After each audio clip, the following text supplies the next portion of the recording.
everybody, and welcome to a Encounter Roleplay here on the D&D channel, Learn by Play. We're back, goddammit, for another of Dungeons and Dragons here. We've got almost the full cast and crew back with us today, except from Sydney, who'll be back next week. Don't worry, we've got the rest of us here to play some D&D. Let's go around the cast and crew, let's figure out who we are and who we're playing today, and let's start with Torsquall. Torsquall, how you doing? Hey, I'm doing great. It's been a fun day of D&D for me as well, and I'm looking forward to more tonight and shenanigans with my fellow cast members. So, yeah, I play our celestial warlock, Aasimar, who is Miguel Oltanavo, who is basically relies on talking his way out of all the stuff that he gets himself into. And right now, we've certainly gotten ourselves into something, that's for sure. So we'll see how this all ends up. Because, yeah, we're level 2 and, liches. Great. Yeah, that's what happens at level 2, right? Liches. Those liches. Sure. We've also got Greg with us today. Greg, how you doing? Oh, liches. Right. Doing well. Even with the lich recap, it's a little scary, but I will be playing Zephyr, the Air Genasi barbarian who is unaware that he is facing a lich. Let's hope that he becomes aware quickly and runs accordingly. But let's get to it. This is Learn by Play, but I'd rather just play. Let's do it. Do it. Screw learning. Let's just play. We've got Chelsea with us tonight. Chelsea, how you doing? I'm doing great. It's been an awesome Saturday. It was a super R&R Saturday for me, so I am stoked to be here. I will be bringing back Rufus Bigby, who is a oversized human monk, kind of monster looking, but really soft and warm on the insides. Oh, we love Rufus. Yes, well, here on Learn by Play, we don't just play Dungeons & Dragons, we also learn it as well by playing it. So if you're unfamiliar with the format, I'll take moments away from the game to do these 2 insights to help you guys learn a couple of DM tricks, along with actual play and world-building stuff today, which is actually what we're going to talk about today to begin with today's session. Yes, Sid normally plays Ferrin, the elf fighter, but she'll be back next week with us, fear not. But we're actually going to begin today's session off, rather than diving into the actual play, with a little bit of a recap, and then we're going to talk about a couple of things with player responsibilities and theories that we're going to dive into right into the actions today, rather than just starting playing, because we left off on a bit of a cliffhanger. Who wants to help recap tonight's show? Torsquall, looks like you had a finger up right there, or a thumb. Torsquall, go ahead. I am on it.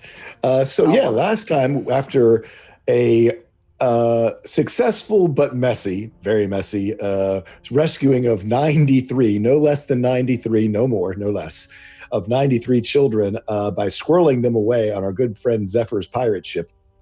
We made our way out of the College of Mages that was under attack by our good friend Marcus Pontimus and his legions of paladins.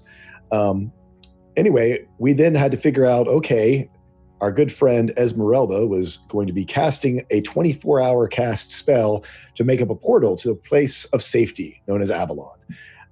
We basically left her at the College of Mages figuring, hey, home turf advantage. She can protect herself. We'll get the kids out so she can't be blackmailed or anything.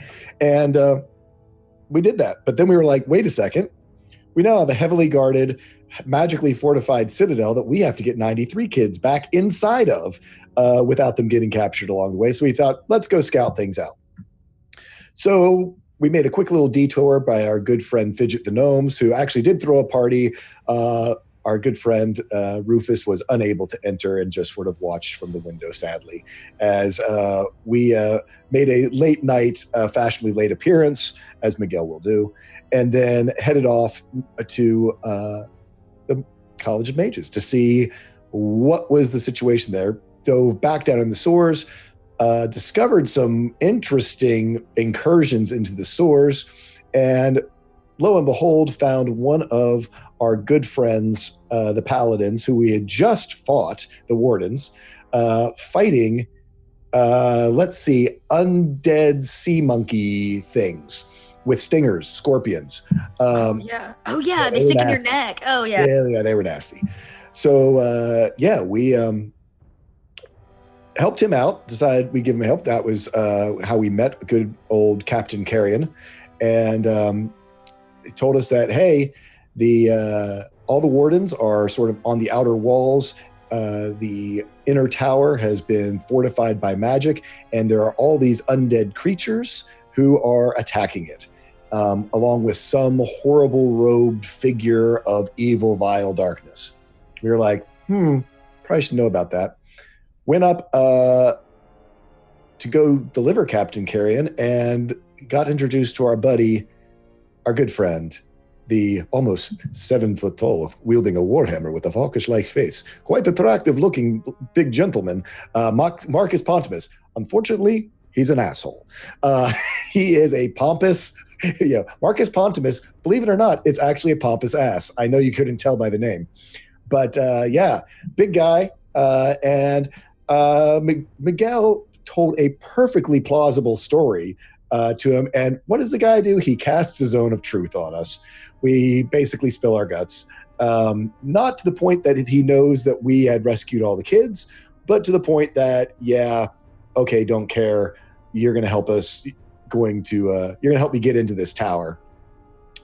We're like, sure, we'll help you get into the tower. Where are the rest of the teachers? Hey, they're locked up downstairs.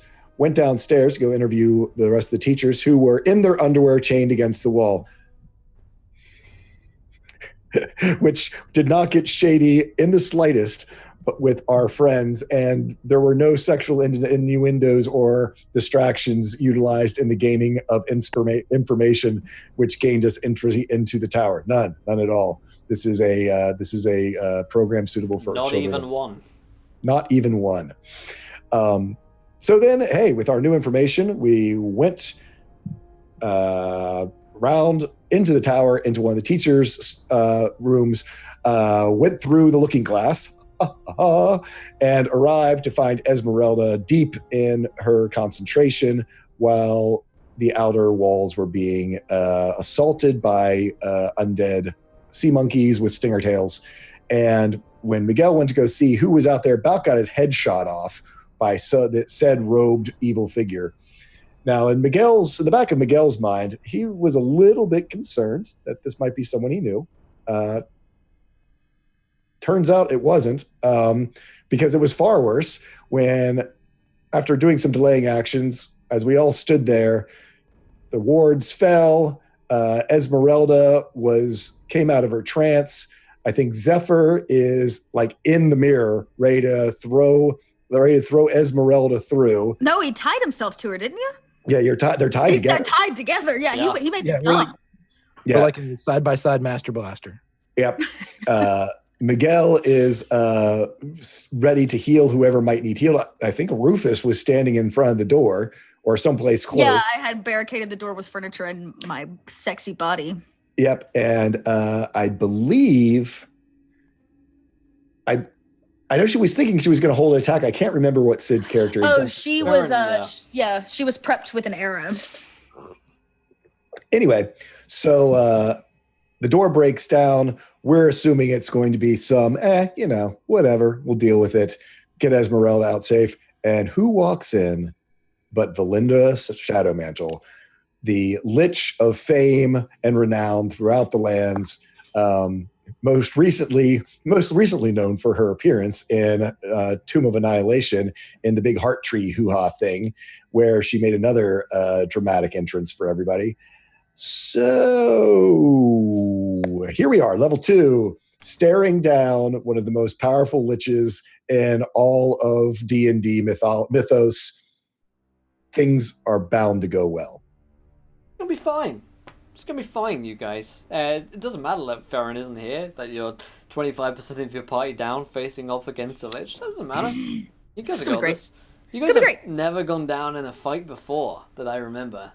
Oh. I don't think Rufus has yet to not go down in a fight before.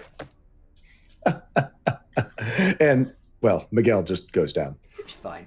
It'll be fine. That's my job. Before we dive into today's game, before we get into the session, I wanted to do our kind of 2-minute site a little earlier today. A couple of weeks ago, we did our player chat at the end of the session, And today I wanted to do a player chat at the beginning of the session and talk about how players bring in different aspects of the campaign in a world-building sense. I've played a lot of campaigns of these guys, and oftentimes I'll ask players to write different backstories, and those parts of their backstories end up coming into the actual game itself, affecting the world, affecting the campaign.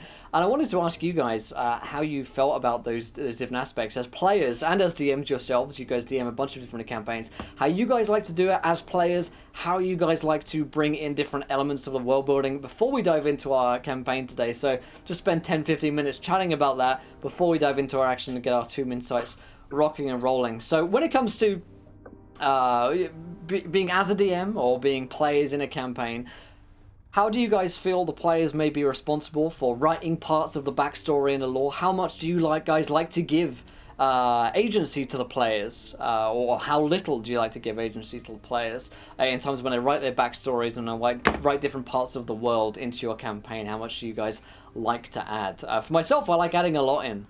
We've played for a bunch of different campaigns, particularly I'm thinking of campaigns of Tool School we've played, campaign Turncloaks. Tool School wrote a bunch of different backstory stuff. I added that into the world and it became canon, it became part of our own homebrew world. But how do you guys feel about that? Where do you kind of draw lines and both sides? I think that especially when you're doing a homebrew or even a reinvention or a revisioning of what you're seeing here with the Forgotten Realms, I think it's, if the player's going to take the time to actually delve into their backstory and they're going to give you all of this stuff, I mean, it absolutely can have a huge impact because it's part of the rule of cool. You know, if they're that invested in this aspect of their player, it's awesome and fun as a DM to just drop that in, not right away, hint at something, and maybe the player thinks, that can't be it. That sounds kind of like something in my backstory. So what I like to do whenever I'm a player, I like to just give a bunch of stuff. And if it happens to come up, it comes up, and that's great. If not, I always have fun. It helps me get more involved with the character, because at first level or second level or whenever you start, you're not really as invested in the character's essence as you will be after several sessions of play. You might think they're great. You might think that, oh, you know, I just made a beauty, I'm going to love it, but you don't really know them that well. So as a player, it helps you develop the character, and as an aid to the DM who is busy spinning universes on their fingertips, it gives them a micro level of the party that they'll be able to draw from. There's no prep for, you know, there's an impromptu, everybody stopped over at the house, hey, let's play D&D. The DM could open up a document on the computer and boom, you know, there's a whole session on a backstory. Yeah, I think it just helps. It's all part of the creation process. Yeah, I agree. And Deboldy in chat saying if my own character backstories aren't at least 2 sides of A4, it isn't long enough. And I know what you mean there. The more the better in some cases. The more that you have as a DM, the more you can take in as a player, as a DM, to write into the campaign story and to make the world feel more real. Yeah, it inspires you too. Like I find that my players pick up on things that I would never have thought of in the world. You know, like different angles and perspective, because they're all coming from different places with their backstories. And like, you know, as the DM, I'm like thinking big, or I'm thinking structurally. And the little things sometimes are what's the most interesting, like the small moments of coming from a nowhere village that was affected by something, or, you know, being part of a circus, like a traveling circus, you know, as an example. So it's always, I find that that's why I really love to see backstories, is they usually inspire me for things that I would never have thought about in terms of the writing of the campaign. Definitely. And Tool School, you're a person who writes a lot of backstory for your own characters. How do you feel from maybe a player perspective about all that stuff? Oh, yeah. I mean, yeah. Anyone who's DM'd for me before or has been in a session for me, just recently I mean, now I guess we're almost coming on 2 years from when Will and I first played together. You know, I think in a very... not even narrative style as much as like an actual novella style. I mean, I usually end up writing what can be a 3,000 to 6,000 word short story for my characters. And it's always exciting when someone first even bothers to read it, because I get it. I mean, I usually try to do an abridged version for people because, you know, DMs are busy. I mean, I know I'm the same way. You know, you want to just pick up what you can get, but there's other people who do enjoy reading it. And when there's small details that have been pulled out and you get to discover those in the world, I think it's really a way that you become so much more invested in that your character really exists, that the DM has taken that time to really think about it. I mean, perfect example with Will, I think probably one of our first times of really big DM player moments when we knew, hey, we can really make some magic storytelling happen, was when we just delved in a little bit to, I was asking Will, I don't know how to resolve this issue with my paladin. There's a paladin of St. Cuthbert who suddenly, by a random viewer decision, ended up with a necrotic hand of the Raven Queen. And if you're a lawful good paladin, how do you serve two deities? How does this work? How do we resolve this? And we happened to have one of our scheduled sessions where a couple players couldn't make it. And Will was like, let's figure this out. And he wrote up, it was funny, I think he wrote up something entirely different from the direction we went, but we came up with one of the key cornerstones of my character as he went sort of on this pilgrimage to try to figure out how to resolve that conflict within himself. Yeah. And I mean, it's still one of my favorite things that I've ever done. And it made me realize when someone really takes the time, a DM takes the time to pay attention to your players' concerns, their backstories, what they're looking for, the emotion becomes very real, very cool. Yeah, we talk a lot about D&D campaigns being a collaborative storytelling effort, and before the story has even begun being told, you can begin to do that. I think with character backstories, you set up a lot of story which is to be told through that. On the other hand, though, we got a question from chat which I think is really interesting. From Hey It's Lion Eye asks, what are your suggestions for when a player just will not make a backstory or any sort of backstory choices at all? It's an interesting question because we're talking about maybe for some DMs ideal situations here in which your player writes up 10 pages of backstory. Maybe you've got too much to work from. What if you're coming from another perspective where you're DMing a campaign and you'd love to have all this to work from, but actually you don't have anything to work from at all from your players? Where do you start from there? We're all good. I was going to say, we all feel something this way. Yeah. Let's start tool school. We'll get back around. One of the things that I do, because I think backstory immediately, there are some people who just sort of clinch and they're looking at a blank sheet of paper and don't even know where to go. So what I did I've got a player who was like that at the beginning of my campaign. One of you sort of, can I just talk some things with you? And I was fine with that. And the way I led that off was, give me some bucket list items that your character would like to do. Give me 3 bucket list items your character would like to do. What are their 3, from where they're starting? And it can be anything. It can be, I want to make it to level 5, and then, or it can be something bigger than that. And then 3 things that as a player in a D&D game that you've never done before. Hashtag someone let me kill a dragon. But, so start with that. And, you don't have to have I was born in a small village to two parents who, died mysteriously. So I'm miserable and became an adventurer. It can just be I got this paladin and he would love to, I'd love to find my character to find a sentient weapon, or something along those lines. So I think that don't necessarily get hung up on that it has to be a story, just maybe a couple goals that they might have. Or the other one I had is, give me 3 experiences from your past. Tell me about 3 times your character got in trouble as a kid. And you can even bring that back. I had a couple things come back and haunt my players from stealing pastries in a bakery. Definitely. I'll tell you, not everybody builds character the same way. And I think that's like, I come from an acting background. Like I was an actor for many years long before I hit tabletop role playing, and no actor builds a character the same way, right? Like we all have a different process for doing that. And sometimes I think building a giant backstory can be terribly daunting because it forces you to I have to do this thing. Now it's written on paper and therefore it's a thing, versus having the opportunity to organically build something at a table. So if they don't give you a whole lot as a DM, it's still your job to build the world. Go do your thing and then help them build a story through choice and through situations. It may be that they don't have a backstory. Instead, there is a prologue. It's an epilogue for them instead. Yeah. No, I connect to that a lot, actually. A lot of the times when I come to a table as a player, I don't feel like I know 100% who my character is.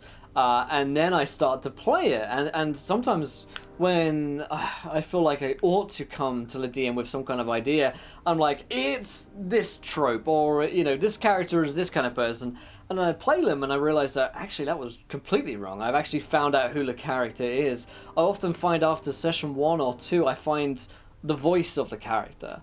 I was actually talking to Greg about this only yesterday when we were recording a Call of Cthulhu podcast together, and I found both the voice acting voice of the character that I wanted, but also the narrative voice of who that character was. After the first session, I was listening back to the first session and thinking, that's just not who that character was at all.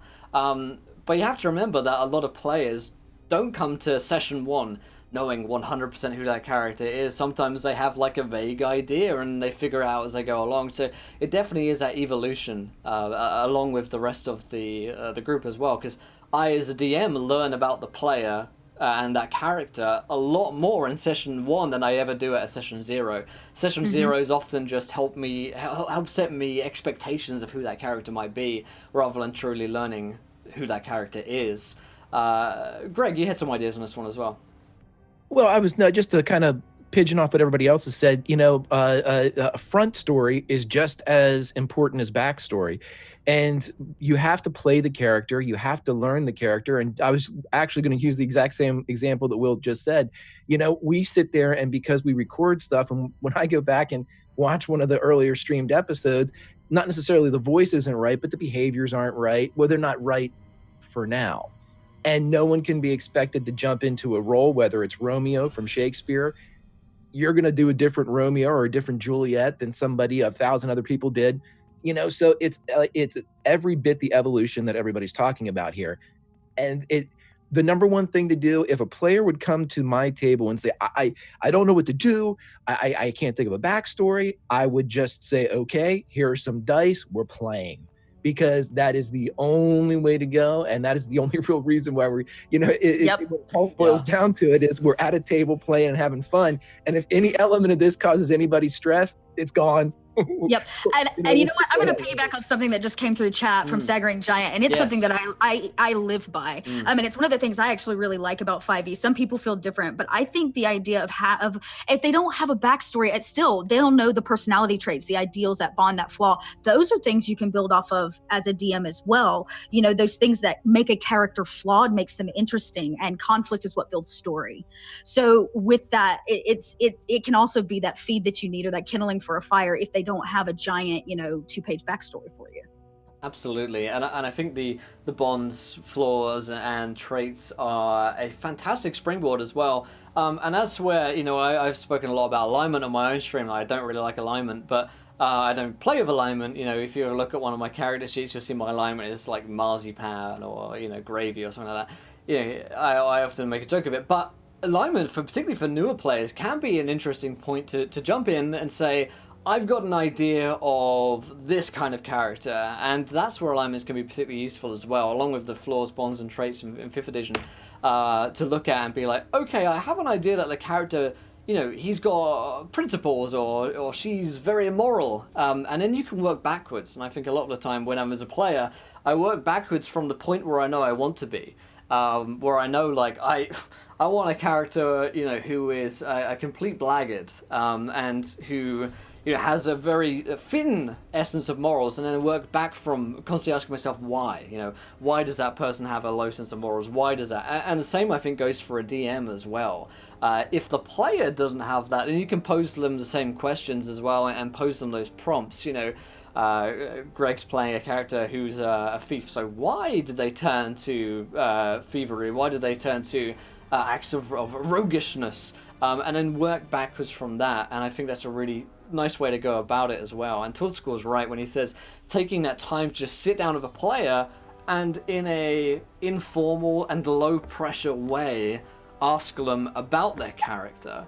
That can be a great way to get newer players in particular into the game, because I feel a lot of the time newer players are thinking a lot about how their character is, or what their character is thinking. They're thinking about how their character is role-playing, but they're not necessarily vocalizing that role-play or exactly what they're thinking, because sitting down with 4 new people is scary. You know, you're meeting lots of new people, you're in a different social scenario, and I know myself, when I sit down with 4 new people, I'm not the most open and vocal person in the world. You know, you can keep yourself to yourself for a while until you feel comfortable with these people. So often as a DM, you can ask the player what their character might be thinking as why they become this character. And that's how you can work backwards from there. There's some great bits in chat right now. Oh, yeah. People recommending Xanthars. I mean, those new tables are just great. And I think just you've both sort of touched on it. I'll just reinforce with a story. Whoa, okay. My whole computer just went. I'm here? Am I still here? Okay, good. Sorry. My whole, Yeah, you're still there. I heard like a hum come through. My whole system like flashed. I'm like, my light just flashed before my eyes. Anyway, I mean, I had a player once, and it was a new player, and we'd worked together on backstory and all that type of stuff, and she was feeling really confident about our first session. We got to the first session, and I did a twist on the you meet in a tavern. It's that they're all working in a tavern, and most people of our age, or not, well, playing age, whatever, our age, everyone. I'm still 22, but has been a server or worked in a restaurant or whatever. And I just looked to her and was like, so we're gonna tell me a little bit how your night went as we start off with this, about what your customers were like. Do you have good customers, bad customers, whatever? And she completely froze. She was like, I didn't know I was supposed to have that prepared. And as a DM, you need to quickly react to people's comfort level of, even just, with telling a story or a backstory. They might have, again, she was, had written all this stuff up and really thought it all. And then I sprung, just tell me about your night in the bar. And it was a lock. And that's when you kind of have to step away and go, okay, right. And get that feel of where people's comfort level is in talking about not just what's happening in front of them and trying to tell a narrative in sort of the past tense. That's it as well, and I think a lot of the time, particularly those of us who are involved in a lot of D&D campaigns or role-playing games or in the Twitchverse, we are very familiar with, the 4 of us here, very familiar with producing shows, and everyone that comes to our table is also familiar with producing shows, which comes with it a certain prerequisite that you know what the show's going to be about. You know that you're meant to come here with a backstory, you know that you're meant to come here with some concept of a character, maybe even a voice for a character. But it's important to know, a lot of people watching these shows, maybe their first D&D campaign, maybe their first experience in any kind of acting. And I think back to when I was younger. I've been involved in theatre stuff for a long time, but before that, if I came to a table of D&D, I'd have no idea what was expected of me. And that's something, again, we talked about as well. I think probably in the first session of Learn by Play, we talked about setting player expectations. And you hear it a whole lot if you watch D&D shows like Learn by Play or roundtable discussions. You hear about setting player expectations. But that's just another thing that I think maybe is pretty easy to overlook. Just saying to a player, I might expect for you to have just a paragraph of who your character is. Because I've played with new players who show up to a session and it's literally the first time they're thinking about their character, because they think when you turn up to a game of D&D, you figure it out there, and that's true. But it depends on the game that you're running. If I'm running a game where I expect everyone to come to the table with a knowledge of who their character is, then I need to express that to the player, that I expect you to know who your character is. And I mean, that's an unfair expectation if someone's never played D&D before, because you simply don't have that knowledge, which is something important to consider when you're playing, particularly with newer players. But even someone who hasn't played D&D in a long time, I see people in my Twitch chat who are like, well, I haven't played D&D in 10, 15 years since, first edition or second edition. What am I expected of in 5e? What should I expect when I come to the table as a player? And depending on which group you go with, you know, those are completely different things. Yeah, this question in from Grant as well, and excuse us while we just chat here for a little bit. I'm finding this conversation really interesting with you guys in chat. Grant asks, how do you integrate character backstory into session prep? What is the specific approach? I think that's a fair question. We have asked, we have spoken about rather, in vague terms, you know, like how, if a character backstory is in this, I can work this into a campaign, but like, what does that work this into a campaign actually, you know, physically mean in terms of seeing that on a page from a player and working it into your prep, and how does that actually become a session? Personally, I think you'll learn, if you have backstory, you're going to learn very quickly what is important to those characters, and what you integrate is what's important to them. Yep. Whether it's an item or, you know, their family's been lost or the death of a family member or being an orphan. Sometimes people write, like, I want to see my character, like I'm playing a character right now, her entire life's goal is to open an orphanage, which is a front for a new Thieves Guild, right? So using that to like build towards something for the character. I would say find the thing that's most important to them and build from there if you want to start somewhere. That's how I do it usually. Yep. I would say the easiest one would be the NPC route. If they have somebody in their past, an antagonist, a family member, a lost love, something, if you're writing a backstory and someone has done a backstory, normally there's going to be some counterpoint person to it that they mention in there. And I always make a list of all the potential NPCs, even if they're unnamed, I make them up, you know, for the simple fact that that's where you draw villains from. That's where you draw happenstance from. You can have an entire session on you talk with somebody or meet with somebody that's hired you for a job, and by God, it turns out to be the person that killed your brother. You know, whatever it ends up having to be. If it relates to the backstory of a character, the NPCs, in my opinion, are the easiest to mine because you're able to generate a pool that you can pull from whenever you need it. Yeah. So I've got kind of an interesting one where I turned the tables a little bit on one of my players. I have a player who is very similar to me in backstory creation. He is an elf and from a long line of elves. And literally I got 150 years of his family elven history. And so I got all that, and I was like, okay, so again, real easy to integrate when you got that kind of detail. It's like, okay, at some point we're dealing with the family. But what he wasn't expecting is I did this whole thing. Tell me 3 things that happened in your childhood. And he had, the big epic one, I met an archfey in the woods and And I ran some settlers off the land that, that were encroaching into my forest. He's a druid. And then another good one.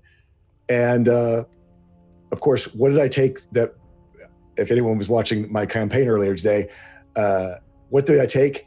The Rand settlers off my land. He was prepping for this archfey that was going to come, this big family confrontation. And I built this entire story about the settlers, that they end up being guided through a big arc of their story, and their guide lost his wife and child when they were going and settling in a new land, and they were run off by this beast because, of course, he's a druid. So he ran them off as like a giant bear that that harassed their settlement until finally, and his wife and daughter died because of this. And I told this whole story, and it wasn't until the very end that the tragic end to this guide that they were with was that his wife and daughter were killed by one of the not directly killed, but inadvertently, met their doom because of the player's actions. And that's how you can sort of, if even with the littlest bits that a player might have, you can take something as I ran some settlers out of my forest and turn it into this huge now arc that you can use, and just take that piece, but it's so personal to him now and to also the rest of the players, because there's this, I think Chelsea was saying, conflict is where story comes from. He was defending his forest from these encroaching settlers, humanity encroaching on this ancient forest.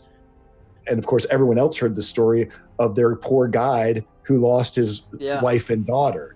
And so, you can build those types of tensions, even with the smallest piece, to make it personal to a character. You don't have to have the a whole lot of information to make it personal to them, and that's how you Right. make it really juicy. Yeah, that's interesting as well, because I feel a lot of the time, prompts that I get from players can be as little as one line. Even over in Encounter Roleplay, when we have viewers interacting with the chat, and it's literally one line where the viewers write something into our game, and then from there, imagination sparks off and it becomes a whole quest line. But even that, even smaller than that, sometimes I see a piece of artwork when I'm, going over on Google, or I'm on Pinterest or something like that, and I see a piece of artwork and I'm inspired by that to create a whole scene or a whole city or world. So we talked in the first episode of the series about where inspiration comes from to even start beginning writing your homebrew campaign, where it begins to write your homebrew world. It can be as little as an image, and in the same way it can be a single prompt from a player to get them involved into the story as well, which I think is really interesting. And if you take, say, Rufus and Farron, they had this circus backstory, circus entertainer idea going on, where they had this cruel taskmaster who has whipped Rufus in the past. We ran from that. I kind of took that and I was like, all right, let's run with that, and let's put that into a quest into the very first session, and let's see what they do with that. And you don't have to have all the answers. It's a great thing as a dungeon master. You are the person who can pose questions, and then the players answer them.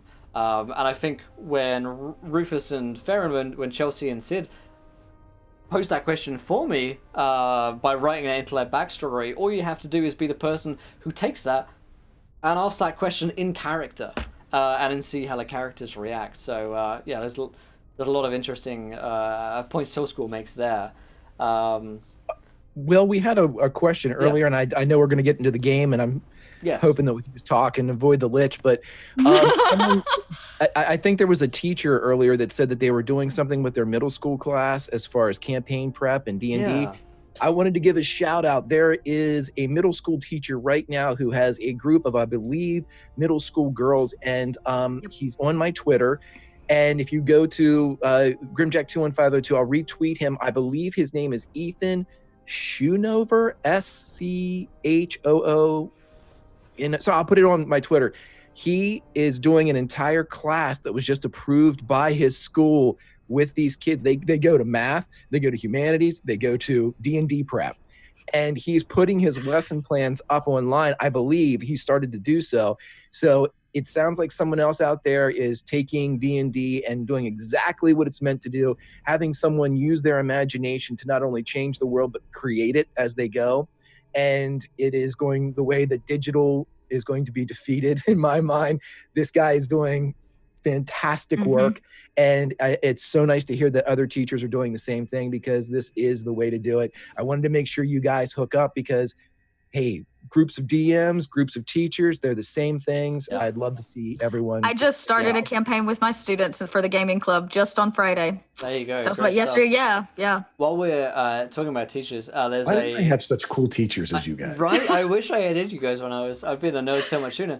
I also recommend on Twitter at Highland Lass. She's a librarian in on one of the Isles of Scotland, and runs 30-minute sessions every day for students, D&D sessions, and fits an incredible and surprising amount of learning in D&D into that. So shout out to an inspiration of mine for teaching kids the greatest hobby in this world, Dungeons and Dragons. Brax has asked, and said as well, I think a good thing to do as a DM, especially if your players new, is having a game session 0 before characters are created. Meet up, talk to your players about what sort of things they want to play, what they want out of the game. I think that's a really big question as well, which maybe we've overlooked as well, which is, what do you want out of Dungeons and Dragons? Right. Which can be something as little as, I want to have fun. Or I want to, kick back and eat some beer and pretzel style D&D and just kick back and have some fun. Or it can be, as this character, I want to address this issue, which is currently in our world. I feel like Dungeons and Dragons is a fantastic place to deal with issues in our own life and in the real world in a way which is Safe. Safe, yeah. Safe Yeah. is a good one. Hey, it's Lion Eyes. Is one of the other things that I think a lot of people are doing. They mentioned therapists. I know very much for a lot of people, it can be a way to overcome their social anxiety, a way to be able to be more comfortable speaking in public. Ways to again work out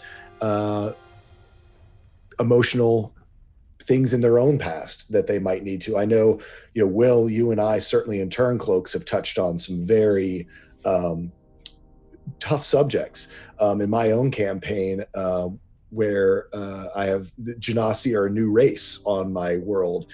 And so there's a lot of racism still embedded in my world, reminiscent of some of the worst types of racism that we found in our own world. And I have a very diverse cast, and it has been fascinating to see how we address it. And that's when, again, the communication piece, decompression episodes, somewhat even what we're doing right here, talk a little bit about, hey, are you guys okay? Are we okay to continue down this? Is this getting too close for anyone? There are big issues out there that affect so many people so deeply that you can touch upon almost as part of a fantasy trope. I mean, everyone's kind of like, yeah, elves are always snotty and don't like like the other races. Well, that can be a very personal thing. We were having this conversation just the other day in my Discord. I have a woman-splaining channel, which is open to, converse about the issues that, women face in tabletop gaming. And so it sparked a really interesting conversation specifically around this, where a campaign, one of the people had a campaign and rape got brought up. And like, is it okay? But, it didn't happen to any of the characters. It was simply witnessed. But when you deal with these like heavy topics, whether it's racism or assault, abuse, that comes up a lot, slavery, these are things that I believe that if you as a DM are going to bring to your table, have to be brought up in a session 0. It's almost a respect thing for the people at your table for me. And you have to have that conversation, as tough as it can be. And if you're not willing to have the conversation, then you have to be aware that bringing those things to your table is not an option. Yeah. And I think that's something you definitely have to accept as well, that you as a dungeon master, you may have a vision for your campaign but ultimately your vision is nothing if your players aren't going to enjoy or it's going to upset them in some way. Right. And that was kind of the conversation with that direction in the Discord. It was like, I don't play those kinds of campaigns because I come to D&D to like get rid of all the crazy stuff that actually happens in our real world. For me, it's a release into something different. Right. But some people really do love the kind of heavy, dark fantasy side, where it can be cathartic in a totally different way. So that question of what do you players want? What do you want from this campaign? If you're looking for it to be an escape, then I'm not going to put you through slave trading. Sure. I'm going to rethink how I frame this story as both a DM and as a player. I want to be honest about that. So. Yeah, definitely. People come to tabletop games for a bunch of different things, and I think definitely something you have to respect and acknowledge when you come to the game. And even having these sessions like this, where we expected to talk for something like 10 minutes, but we're here at like the 50-minute mark talking about all these different issues. Sometimes it's okay to just like sit down and chat with your D&D group about where you stand with D&D while you're here, or how you're feeling of the campaign going at the moment. And I definitely don't think that that's any takeaway. It doesn't take anything away from actually playing D&D. And I think probably one of the nicest things about playing these sort of social games is that you can just sit down and chat for people for an hour, and you're like, you guys are my people. Like you guys get what's going on right now. And I come from another place where I feel like in the real world, there's so little control we have over things that are going on. So I really enjoy that aspect of sort of dark fantasy, where there are terrible things going on, but you get to right some wrongs. Or I love like superhero games where there are bastions of justice, and the divide between black and white and good and evil is very clear, because you can just that guy's a bad guy. I'm gonna go right some wrongs. I'm gonna go hunt down the bad guys, and that's really nice about that. Go ahead, Dog School. I was just gonna say, Obo Crazy brings up a great point. There are some pieces that. Just in general, I think in our society now, you want to try to either just should always be a no-go, or should be something that needs to be talked about absolutely in the very front, episode 0. And even with the understanding that a lot of your players might not want to admit to that. A lot of those can be domestic violence, rape culture. Animal abuse is a huge animal one. abuse. Yeah. Suicide is one, and that's often can be something that for people who haven't been affected by suicide in their life might not be as sensitive to. But what you might be thinking is, oh, this is my character doing a heroic sacrifice, could be Right. seen in a very different way, because a lot of fantasy tropes are about I'm going to be, don't save me, I'm going to I'm The going to Joan of Arc, sacrifice sort of, yeah. myself, or this demon has inhabited me, so I'm going to sacrifice myself to keep all of you safe. Those themes can ring very close to themes that people encounter in their real life, with depression, with anxiety, with mental illness. You can speak to it more than I can, Will. Call of Cthulhu on a lot of the themes of insanity, dementia, losing mental yourself, health issues. Yeah, very interesting. and mental health. Not everyone understands that Call of Cthulhu is going to push those buttons. Yep. And session 0 is very important about that. And again, that's when communication is so important. You never know when someone might have real issues, and that you could put them in an uncomfortable place, in a public place, in a game that they love, 10 sessions in, and suddenly they're in an uncomfortable spot where they don't want to be. Right. Yeah. Right. And Wizards of the Coast and D&D do a lot of work with Extra Life, which is like 6 kids, and that's something as well you wouldn't even think about. For a lot of us, and it is that kind of privilege thing for a lot of us who haven't experienced something like ever having to live through something as tragic as suicide or depression or anything like that, where honestly, if you can think back to when you were a kid, you just don't think about these things. You don't think about them because they're not something which have affected you. So it's definitely something which, even if you're not someone who's experienced something like that, it's worth bringing up for safety. And as well, it's not something you have to throw in front of everyone. It's not like we're all going to sit together in a call right now and you're going to tell me what you feel uncomfortable about, because because if I'm put in a scenario, I'm like, I'm not going to say anything. I'm gonna shut right up right now. So something as simple as a DM or a private conversation with someone is a lot more conducive a lot of the time. Often what I'll say is, if you guys have anything like that which you wouldn't like me to bring up, then PM me that, because you don't have to say that right now. But if that comes up, then that's then I'll know about it, or I won't have to put that into the game in advance. Well, I mean, I'll vouch for Will on this. I had a thing that we bumped into in one of our campaigns, and sent him a DM and just said, "Hey, letting you know," and that's the other thing. If someone reaches out to you and you're the DM, listen. Listen and understand that they love your game, they love playing with you, but something is just a personal issue for them. And even as a player as well, you don't have to be a DM. You can be a player, and you sometimes you don't know when you tread on you realize that you've just totally stepped on your own toes there with something, and you're like, oh god, and personally that's maybe growing up English, or maybe I was just taught manners when I was young, but like I just feel this feeling of dread when I've realized that I've upset someone. Like when I haven't meant to, I'm like, oh my god, I am the worst person for having said that. Whether it's in like a you're in a joke scenario and you make a joke which is a little bit over a line, but the situation that you've grown up in is totally fine, or the environment that you're used to, etc. So there's definitely a bit as a player as well as a DM where you can come and be like, oh god, and realize that you've said something which is totally offensive to someone, but you wouldn't think about. I know we are definitely getting into stall mode now, but there's a lich waiting for us. But I will say this: it's very interesting with language that the mistakes you can make. I actually, same thing, horrific mistake that when you're deep in your own mind, you can be saying something, and in your brain, it is absolutely referring to one thing, but when being heard by others is something else. I tripped on this myself in my campaign.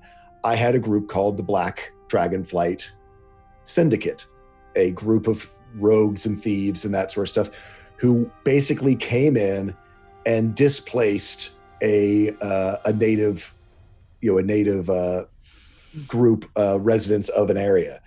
And we had already encountered the Green Dragonflight Syndicate, and I'd always referred to them as the Greens. When the Greens, moved into this area, so here I am telling the story of the Black Dragonflight Syndicate coming in and basically, taking over this area and, killing the people and displacing them. And I'm telling my story, and my brain, I'm talking about the Black Dragonflight Syndicate, but I'm just saying, and then the blacks all came in and they just ruined the whole place. And they after that, everything went terrible. And I'm telling my story and I'm thinking, but then it's funny, as soon as I listened to it back, I was like, oh my God, what did I just do? Yeah. And I felt horrible for weeks. I mean, I literally went back into my cast and edited out that whole back thing and just said, okay, that was lost. I'm sorry, guys. It's so I'll fill easy you to do next time. in fantasy as well, because there is this sort of white is good, divine magic, and black is shadow magic, and that's a very easy thing to do, and it is seeded throughout a lot of fantasy fiction as well. You look at even it's Tolkien. When I was a kid and I was reading through Tolkien, I was like, everything is fine. This is a beautiful book. I read it through in my 20s again, and I'm like, okay, there are some problems here.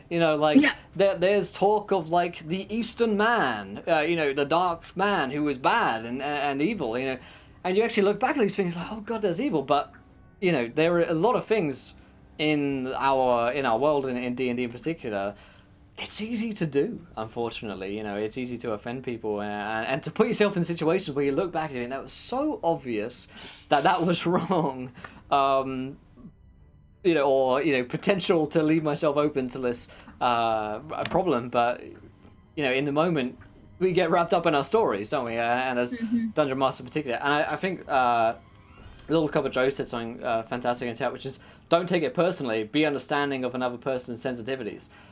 Which I think is something we can take with us, not just in D&D, but in general, our own generation of the internet and just people online is, and I've learned this very much as someone who creates a lot of content. I've been doing this for 3 years. I've offended more people than I care to admit.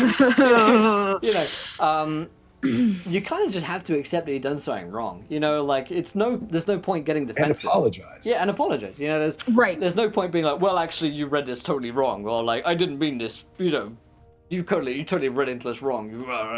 There's no real point in that. It's there's only gain had in accepting that you've done something wrong and sort of learning from that. Oh yeah, and that's the other piece. As a DM, you're gonna mess up. Oh my gosh! It's not just the rules. You're gonna mess up people's backstories. Yep. You're gonna, mess up people's characters. You're gonna mess up everything. And I think I interrupted Chelsea. You're gonna talk over your fellow players when they're trying to win. God damn it, I'll score you. Do better. Learn something. Do as I say, not as I do.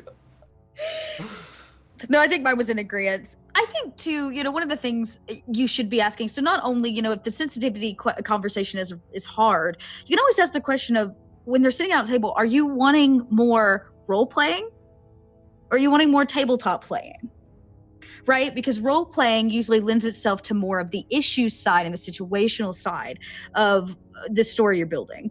If they're wanting tabletop, they're looking for battles and encounters. And so that's also a way. And if they want more role playing now, you have to have the conversation. If they're really looking to do more true tabletop, especially if you're going to have maps and pieces and large scale battles or dungeon crawls, it's just a different kind of game. So that also can be a big flag as to which direction and what kind of conversations you need to be having at the table. That's right. And, I've always said as well, D&D as well, yeah, a lot of people who play D&D, myself included, are people who did not grow up in flourishing social scenarios. You know, in the library with a Tolkien novel, reading through that for 5 years, and then finally getting to university, and then actually talking to people and playing Dungeons and Dragons. You know, not all of us are people who have had glowing social interactions for all of our lives. I think Rachel has said a great thing in chat. She's had a thing where the first thought reaction you have to something is the one you've been conditioned to have. The second following thoughts and reactions you have will affect the person that you are. A lot of the time with D&D, or when I've realized I've done something wrong, my initial reaction is like, screw that, I'm right. Like, like a lot of, like, it's an immediate defense situation, I think. A lot of us will do that, where I see it all the time on the internet, right? I spend 24/7 here on the internet playing D&D. A lot of people's immediate reactions are defense. You put up the wall and you're like, you're wrong. And then afterwards I'm like, okay, let me think about this for a minute.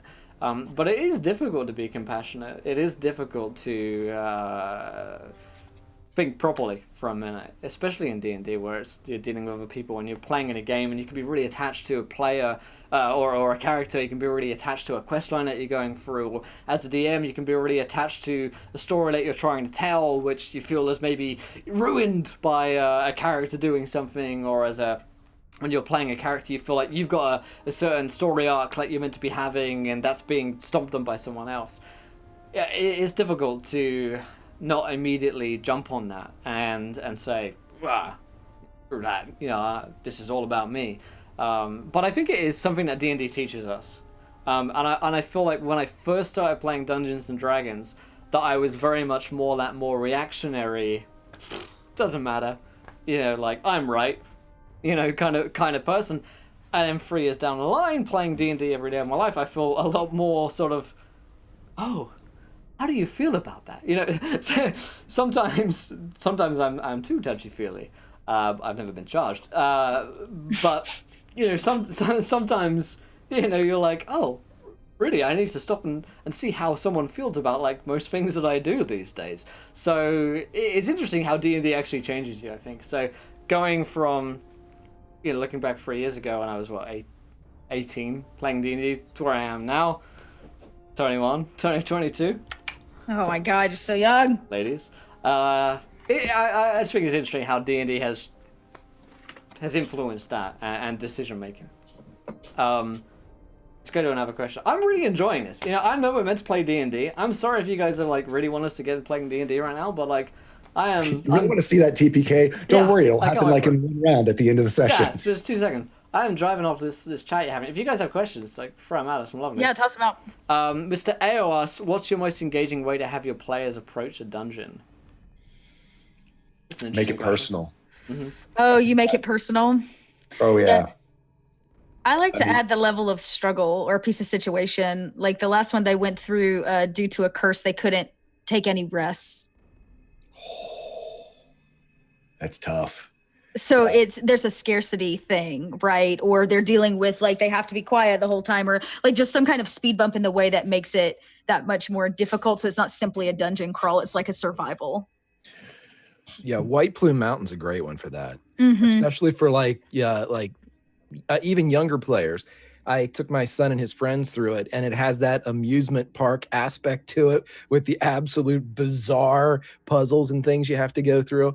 And I think the more engaging that a dungeon is really, you don't see a lot of that in modern cinema or movies, like the equivalent of going underground and searching underground for something.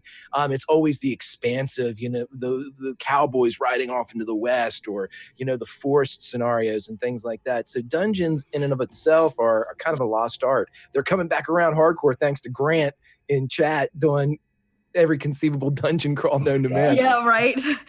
But the engaging is even giving a hint, especially to younger players. This has deadly traps and puzzles and things like that, and that usually engages because you don't really think of a cave as having certain things like that. Right. Yeah. Go ahead, Tal.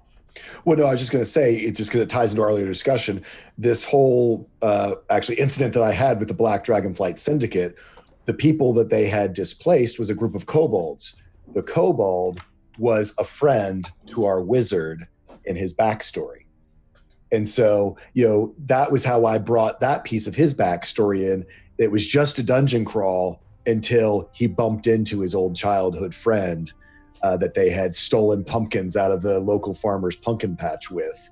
And then it was personal. It was, okay, not only is this isn't just a people, this isn't just some kobolds who got kicked out by the bandits. These actually are we need to be fighting for the kobolds, Right. because one of them was my friend. Right. And so that's, how you can turn, like you say, just a regular dungeon crawl into something else. It's really interesting you say that, because a little while ago, I had this kind of epiphany where I stopped thinking about combat encounters, social encounters, and skill challenge encounters, and started just thinking about them as encounters or as plot points along the way to the story that I was trying to tell. I don't know exactly when that point was, but at that point I kind of realized that, the story that I'm trying to tell is more important than necessarily thinking about it, of splitting this up in my mind as, okay, I need 30% social encounter, I need 30% combat encounter, I need 30% skill check encounter, and just started thinking about them as a story as a whole, and thinking of them a little bit more like a story in a book. And when there are those short bursts of action in a novel that you read, and then there's actually a lot of exposition, there's a lot of dialogue in books in general, and then there are those short little chapters and bursts of action and combat, and that's how I've ended up thinking about D&D campaigns a little bit more. Although a good friend of mine said one time, Noel wants to read your crappy unfinished novel, and Noel wants to play in that as a D&D campaign, which is very true. But to keep those scenarios open, more so than having them scripted out in my mind as, this will be this combat scenario here, and then we will go to this option, and then the players will choose this, and we'll go on to this next one. More as a flowchart of various different options that the characters might take, which I really enjoyed about Storm King's Thunder, by the way, as a D&D module, is I had those different options for chapters that I might go to. I'd love to see that actually more and more D&D modules. Less so maybe just chapters, more so just story points. And I saw this brought up on Twitter actually only the other day, and it made me think about it. I would love to see sort of plot point ideas as a flowchart, because that's kind of how I think about campaigns. Well, and that's actually how I write my campaigns now, is flowchart. All of mine's flowchart. If this, then this, but this could also lead around to here, and I actually, when I write my modules, put them out in a chart like that. I don't think I have one printed. But yeah, I think it's, even when you think about the way we play video games now too. Video games have side quest upon side quest upon side quest. And it's because the world functions when those characters aren't there. Like, even if these characters weren't going through this storyline, this world is still exists and it functions, right? Just like what's happening outside my window right now is still going on, even though I'm not out there experiencing it. And really all that's happening is these characters are finding their path through this world. So you have to have built a rich enough world to have random, silly, odd things sometimes. Sometimes it's a dungeon, sometimes it's the dragon, right? Sometimes it's bigger or smaller. But having that, like you said, that flow chart and all those many options, even if they're just small, like they come across, a caravan walking down the road, the opportunity that comes with a single moment like that can be really rich and engaging for your players. I agree. Let's see. We got one in from Staggering Giant, which was an interesting one because I hadn't considered this being a thing before. But have you ever had a player quit because of how you use their backstory? I haven't. I've generally only ever had good reception from that, in that the players feel more invested. Have you guys ever had some kind of negative reception from using player backstory?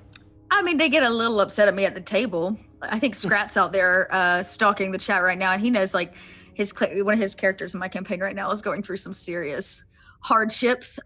He's made his life really difficult, but like, I don't think Scrat's planning to quit on me. I don't think he is. But no, I don't know that I've ever had anybody. You too, Greg? At all? I haven't, but I'll bring up something that we did, and it's interesting. It's that weird handoff from backstory to story. And even session zeros is kind of in that handoff mode. I kind of still think session zero, the player is all but the DM, and the DM is listening and, certainly adapting it and helping them role play it out. But it's like I say, it's very interesting. I do believe that once that session one happens and, that backstory does sort of become the DM's to do with as they please. I mean, this is one of the things that I had to let my player know, who gave me 150 years of their elven family jazz. I'm like, you understand I own this now. And this is what your character knew of his family, not necessarily the God's eye DM view of what was really going on in your family. And you want to make that clear. And if they've got a real problem with that, it's like, okay, then let's do something different. Give me something sketchier. If you've, gotten yourself as attached to this, your backstory characters, your parents and grandparents and uncles and aunts and, stepbrothers or whatever, as you are to your own character, that I can't have that, that now I can't have agency with them, then we need to do something different. Because, that's just somewhere where you need to, you're still got to be the DM, and it's a trust level of, look, I'm going to make this cool. Trust me that, that this, you're going to like what I do. You might not like it as it's happening, but understand there's a reason why, your brother's now a revenant. Right. Right. I think that's as well. I mean, someone had mentioned that, as long as you set those expectations, you're unlikely to receive negative feedback. And a lot of the times, I think maybe negative feedback comes from, maybe not having set those expectations where you say, I'm going to do this, just so you know, there's going to be some of my own creative agency when it comes to creating the backstories and working with the quest lines on your backstories. Let's see. This one I'd like to throw over to Greg. Guy had asked, I'm quite new to DMing and I'm having quite a bit of trouble in motivating the players' characters to stay together and think of each other when they're doing this. Do you have any advice? Tomax and Zaymot. Okay, for all of you that were born in, not in the last 20 years, Tomax and Zaymot were old G.I. Joe characters. They were twins. And if you punched Tomax, Zaymot would feel it, and vice versa. So one time I actually had two players that just didn't want to work together. So I had them, through trickery and magic, become Tomaxed and Zaymotted. If one of them got hurt, the other felt it. So they had a vested, now it was a trick, obviously, and it was a ploy to get them to work together. And it ended up making each of them vested in the other's well-being, which is obviously the start to a relationship, even though it was always contested. It was always one of those odd couple relationships, but it got them tethered together in a way that didn't force them to. Well, yeah, it did, but it was fun enough that they enjoyed it. So don't be afraid if you see somebody that's not, they're putting their own concerns ahead of everybody else's. Reminding them of the heroes that maybe inspired the character that they're playing. It's a good way to make sure that, what's Captain America without the Avengers? So, he's cool. Still a badass. Not as cool as he is when he Avengers assembles, but so there's a lot of different ways, but you want to make sure that, and some people aren't going to play together at all. Some people are. I've seen people RP in the same group for 3 years, and their characters they never go to the market together. They never go to battle together. They never play off of one another. Sometimes it happens, but it's give them a Tomax and Zaymot and see if get something moving. Absolutely. And I think as well, something you could ask as well is just at session 0 or before we start playing or even after you start playing is a question I love to ask players is, why are you traveling with this group? What has brought you guys together? Is it necessity? Is it that you know, the road is dangerous and you're living in a Warhammer style world in which if you travel alone, you're going to get eaten by something. You know, it may be beastmen, it may be oozes, it may be cultists, it may be anything at all, but you're probably going to get eaten if you're out there alone. So traveling together is simply a means of necessity. Is it that you're all, you know, Greg's running a campaign at the moment, we're all soldiers. We're all soldiers together. Therefore, we serve a sergeant who serves a captain who serves, you know, and so on as a structure of command. That's why we're together, you know, and even if we don't like it, we are together. And there are some fantastic books and series on groups of people who shouldn't really be together, but are.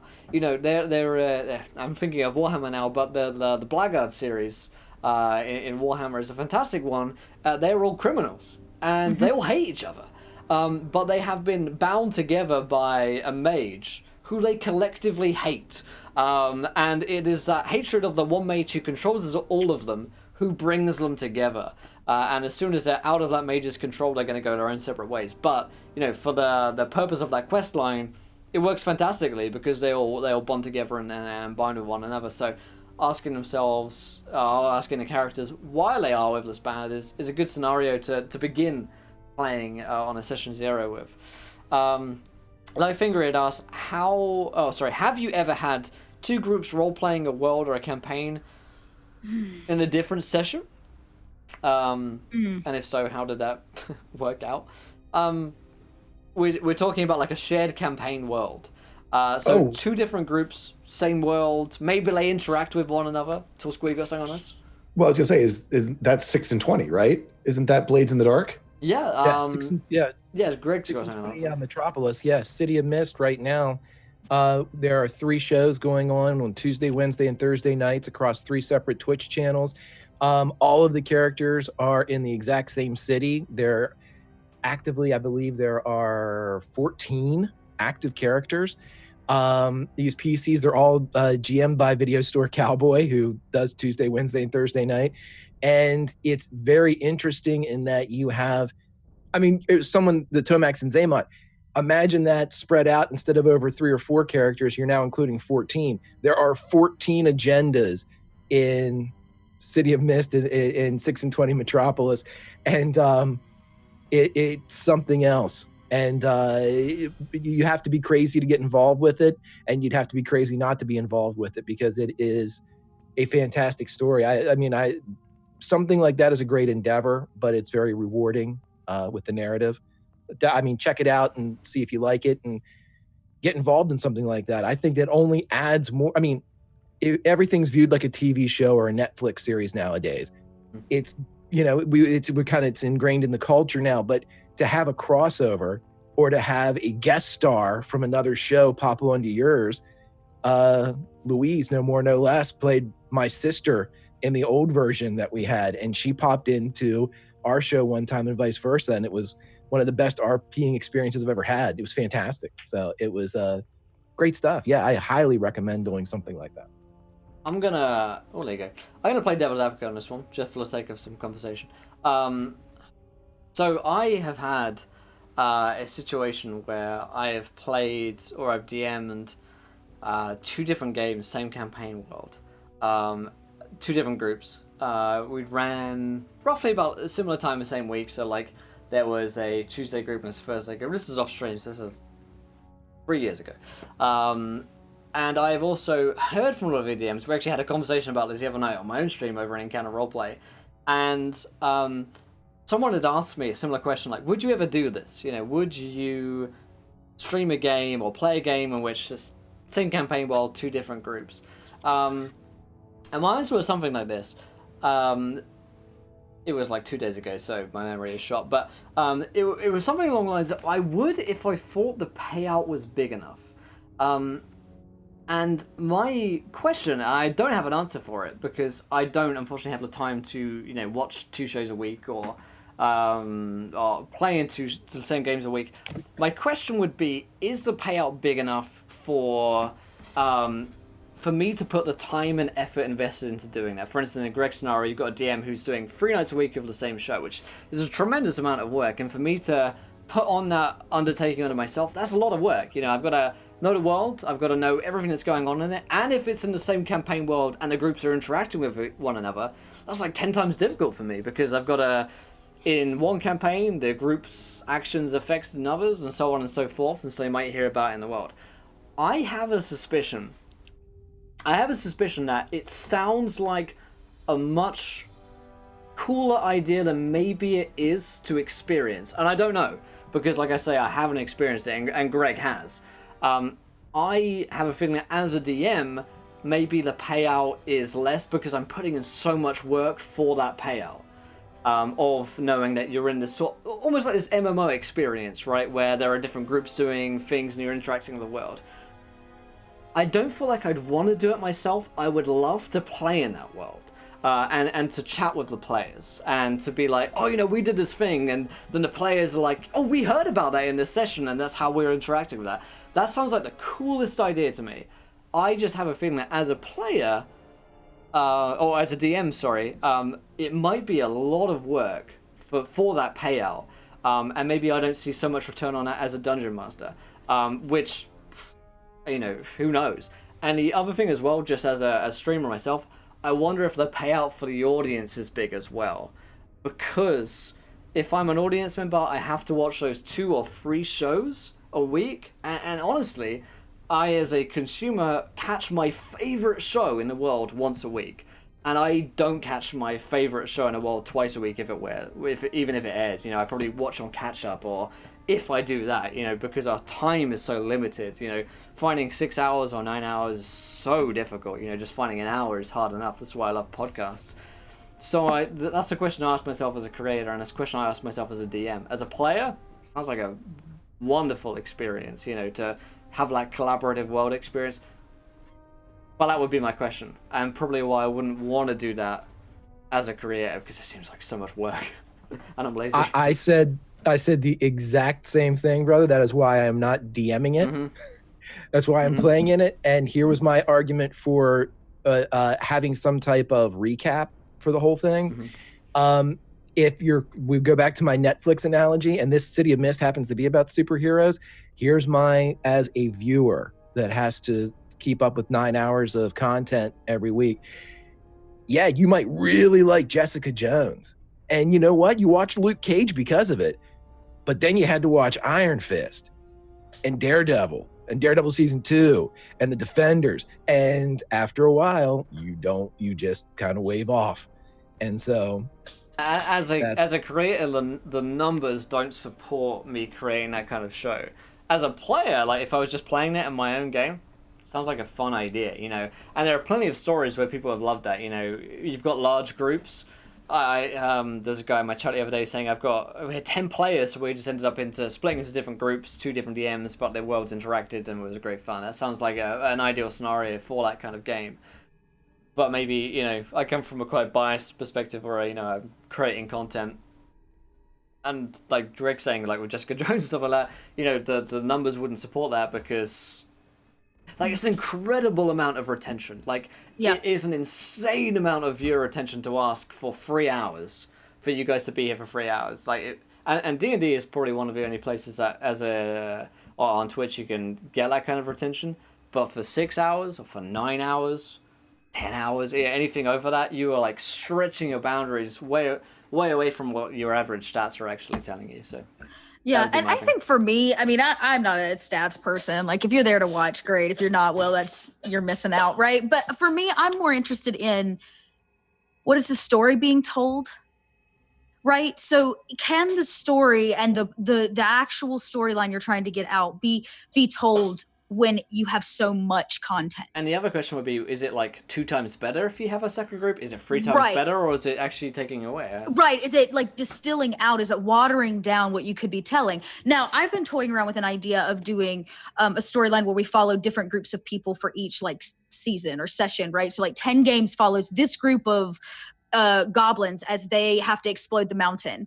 And then the next session follows a totally separate group of adventurers in that world who witnessed the explosion.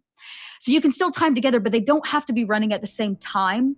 And I think that, I've been told learn to say no a lot because I like to take on a lot of different things. And sometimes when you take on too much, it does water down the effect and the storytelling and your creative energies. When sometimes it's better just to really stay focused. If you want to make this world rich, then do it over a long period of time versus trying to cram a lot of things in a shorter period of time. Is my personal DM preference. Yeah.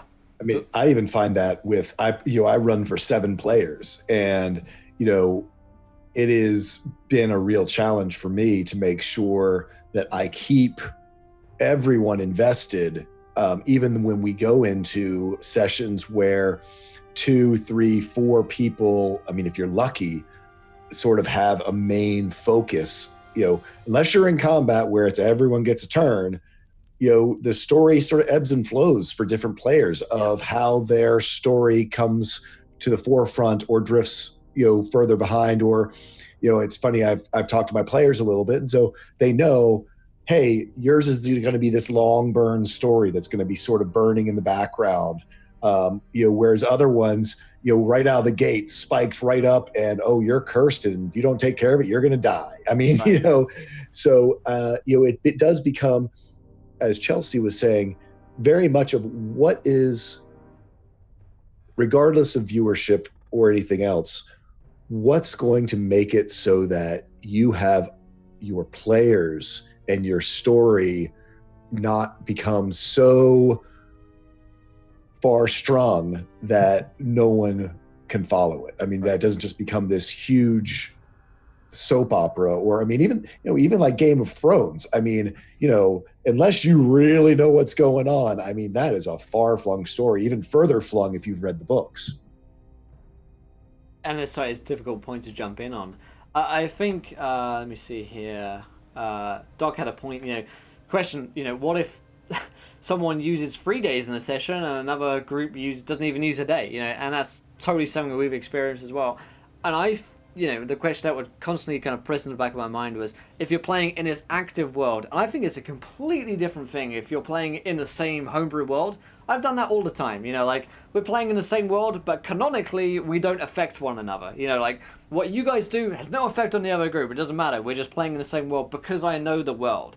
And I've run 3 different sessions a week in the Forgotten Realm, probably like 5 different sessions a week that happen to be in the Forgotten Realms. They don't affect one another, because at times is the work that I have by 10, and the payout for that is probably a lot less than I might want it to be. But if you're playing in a scenario where we're taking, you're playing in the same worlds, they affect one another, you're putting in a lot of work, and the payout for that might not necessarily be great, and you as a dungeon master might feel constricted by what you could do and the story that you could tell, because you're beholden to the other story that the other group is going to tell. So there's ups and there's downs.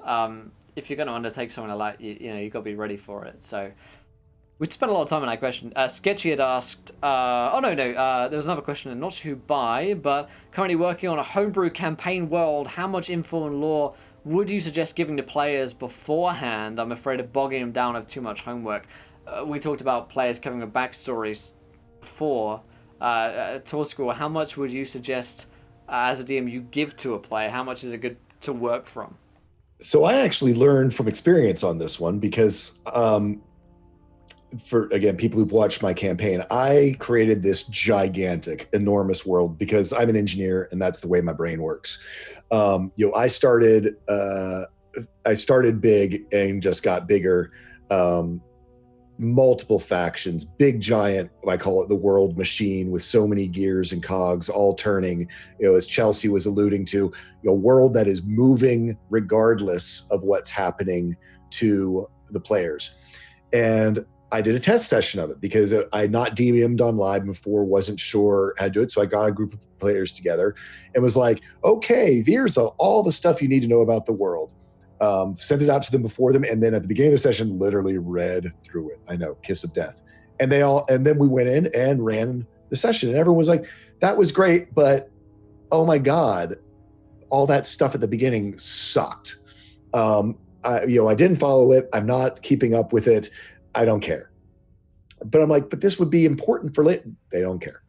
So what I did for the real campaign, the Vice campaign that we're working on now, that we're at whatever, episode 58, I I've taken lots of advice from lots of DMs, including like Matt Koval and others. And I basically put all of my players, and luckily this world that I'm developing, communication is sort of broken down. A lot of people who were once connected now aren't. And so a lot of, especially humans, I made sure everyone was young, even if they're from a long-lived race, came from small, secluded areas for whatever reasons, and didn't have access to a lot of anything beyond, a mile from their house. News didn't travel. Knowing about the fall of magic or, the arrival of this giant faction or the takeover by another faction, they didn't know. Their parents didn't know. They didn't care. And so over the course of, we're up to 58 sessions, they've probably only gotten about 70% of what goes on in this world.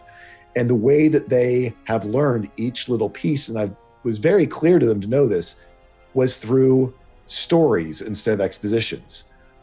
Talking to the dwarf on the caravan gave them a piece and his perspective of the piece.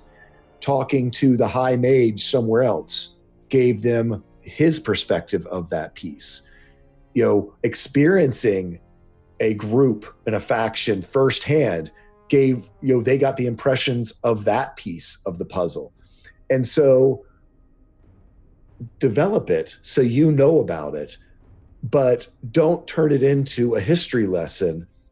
Do it very much canonically how information would have traveled, unless you're in a super high magic world that has basically television or whatever. It was word of mouth. It was stories around the campfire.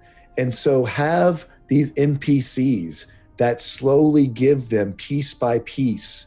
My biggest one in the world that I had to deal with, currently there's no flight in my world. You can't cast a fly spell. There is no flight. Birds all fly below the tree lines or roof lines because if they go high in the sky, they basically get attacked by a faction in my world. And to all my players who had grown up after that happened, that didn't seem weird. Right. It was not out of place for them. The whole idea when someone first presented them to them, no one flies. We used to have airships, but they were all destroyed. We used to have the sky mages who rode on griffin backs, but they're ancient history. And all of my players were like, what?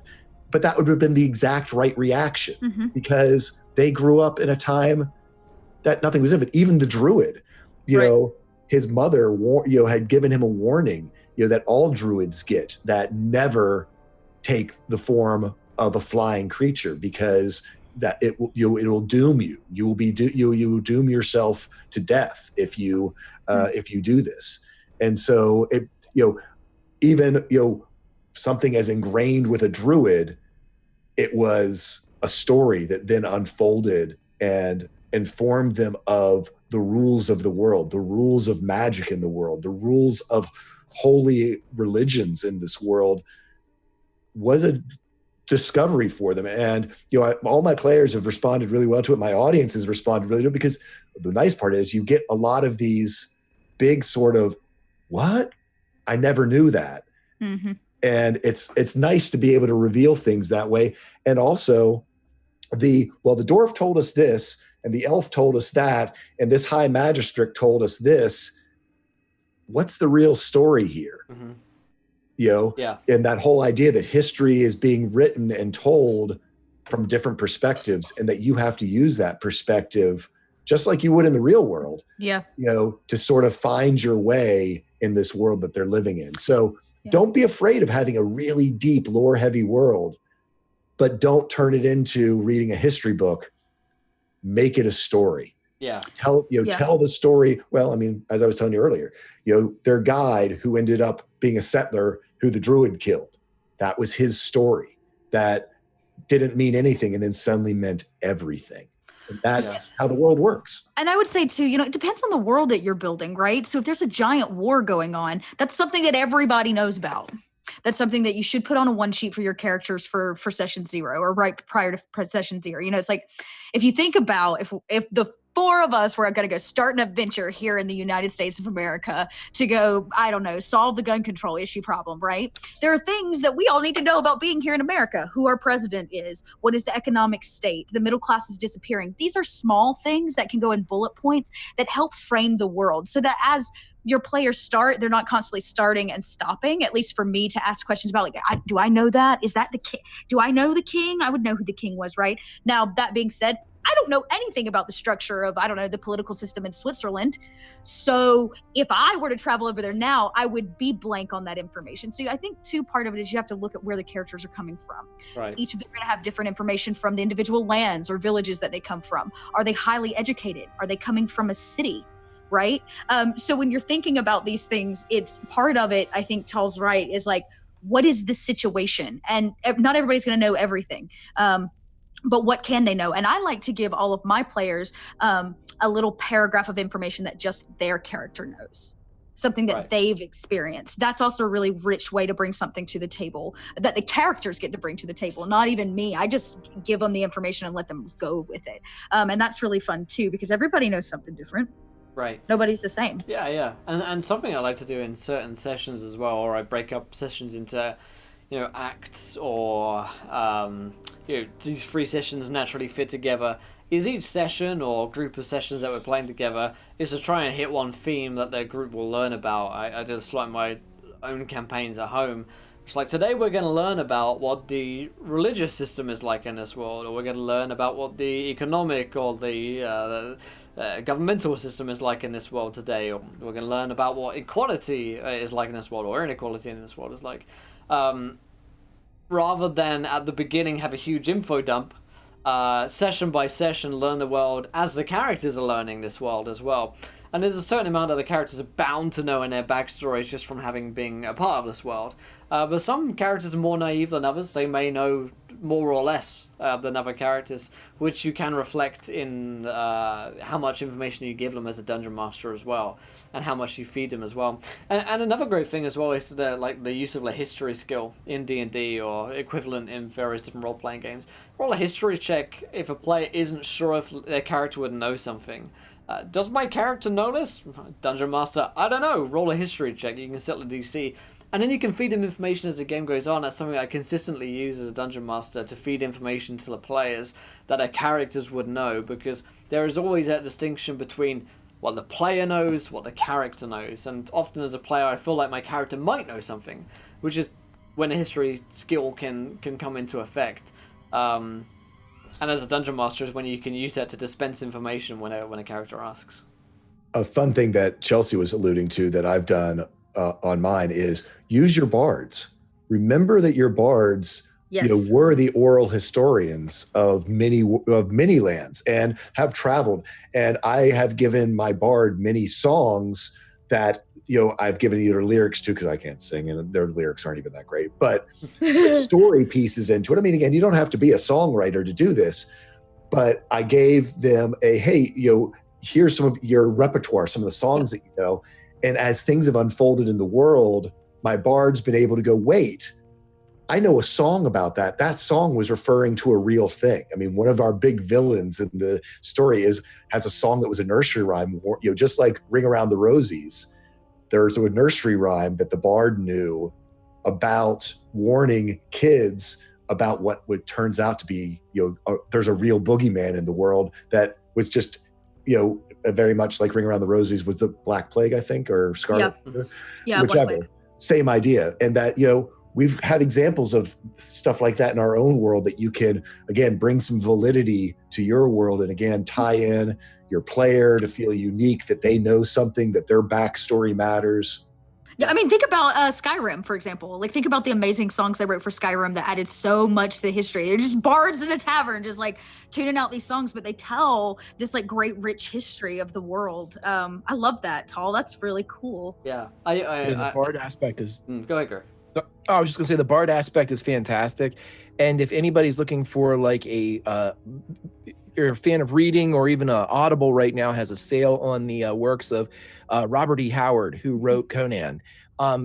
the original Conans are all short stories, most of them like novella length, but they really do a great job in showing you how to develop a world in segments, around a campfire with the bards, as Tall said. It's a really great resource to see how it was kind of done before anyone else really did it. It's good stuff. I was just going to mention, when I studied for a couple of years before I started to play D&D, ancient history, and we studied dialogism and dialogical analysis of how we as humans interact with one another. And based on George Herbert Mead and his works, it was something along the lines of that bards back in ancient times would know something along the lines of 1,000 to 1,500 different stories at any time, because the only way of storing information was by telling stories and then by telling those stories on to one another. So bards in ancient times would know a huge amount of stories. Think about like the story of Odysseus. There's a huge amount of stories that go into that tale that we know nowadays. Bards would know a great deal of stories, so I feel like the history skill with bards is one that they should definitely have a great deal of information on. Maybe their DCs should be lower, just because they should be able to store a huge amount of information than a noggin of theirs about things. Or better yet, what a great plot story that they have to write a new song, the new great song, right. The new great poem around the characters that they're traveling with. Like, what a simple way to hook a bard into a story, and maybe use the bard as a means of bringing your characters together. Like, I can't write a story if you guys don't work together, right? The next great song, can't be about how you guys don't work together. Yeah, I'm staying on this Warhammer theme. For those of you who are fans of old Warhammer fiction by William King, wrote a very famous series of the Gotrek and Felix stories. Gotrek is he's a dragon slayer, and he's seeking his eternal doom. He's seeking a glorious death, essentially, with any kind of monster. And Felix is a poet. He's a human poet, and he's a bard. He writes poetry about Gotrek, and he's there to tell the tale of Gotrek and how he dies. Along the way, of course, he becomes more and more connected to Gotrek, and he doesn't want him to die, and he's there to save his life and protect him, and a brotherhood forms. But the story is there immediately as a quest as to the question, why do these guys travel together? Well, Gotrek is seeking his eternal doom, that's why he's seeking adventure, and Felix is there to tell his story, and that's why he comes along for all of the adventures. So, that harkens back to our other point of, why these people traveling together. When you look at them on paper, Gotrek and Felix have no reason to be with one another. And yet, when you put them into the context of this world that they're in, Gotrek's just looking to die and fight some kind of horrific monster and end his doom with that way, then, that's why exactly Felix is traveling with him, and he's a bard, basically. So, Sketchy had an interesting question. Sketchy had a horrible situation in a D&D session with a group of friends. Sketchy and his fiancée broke up. She was there, and she made her character hate me and do things in character to make me mad. It made me really not want to be part of it anymore. How would you go about getting around a situation like that? Not necessarily exes, but IRL hatred that gets brought up into the campaign world, or out of character animosity or tensions that come up within in-character scenarios. I don't know. I don't know. Getting around it, those words is like, there is no way to get around it. If players are having issues with one another at the table, it's time to have a sit down. And I think unless it's reasonable, that misplaced aggression from player to character can be really toxic at the table. And so dealing with it on a player level before, and just be like, look, we can't play as characters again until you guys can talk to each other as people. And if it's not working out, then it might just be time to break the table. And that's a really horrible thing, right? But it's like, you don't stay in a toxic relationship. Right? Right. Move on, go live your lives, and go find other amazing people you do want to play with, because the D&D community is huge. I tell this to women all the time that struggle being at tables with toxic men. They feel they're just not comfortable there. And I was like, you don't have to be there. And if you can't find another table, come talk to me. I'll help you find a table, right? Don't put yourself in that position. It's their loss that you're not there anymore, at least in my opinion. Yeah, no, I've likened it in the past to being in like a toxic D&D relationship. Yeah. People feel a lot of the time that they can't leave the groups they're in because they feel like this is their D&D group, and their world is this group. You know, D&D is this group for these people, you know. And that may well have been a case, you know, several years ago before the rise of the internet, and we see various different companies, Roll20, Fantasy Grounds, having D&D Beyond, finding ways to find different games, even on Twitch. I mean, so many people have found games within, you know, Encounter Roleplay's Twitch chat that now play together on a regular basis. You know, maybe that used to be the case where you couldn't find other people. Even then, I mean, you can go out and you can find people to play D&D at your like university clubs, or you're down the bar, you can find people, or at your local nerd shop, comic book store, that kind of thing. But nowadays, there's so many ways to find people. The internet is just like a huge place to find D&Ders. You know, there are just so many people playing this game right now. It's, you know, you're in boom season right now if you're looking to find a group. That if you're in a game where you feel uncomfortable, you've brought up to DMs, you've gone through all the steps that we usually talk about, where, you know, if you're uncomfortable, you should bring these things up to your DM and they can help them. You bring this up to your players if you have issues, and we can work this out together. If that's failing, which sometimes it does, you know, like there are people out there who are not people who you want to play games with. You can do everything that is right, you can go for every step which is correct and ask all the questions, bring up all the things that you're feeling.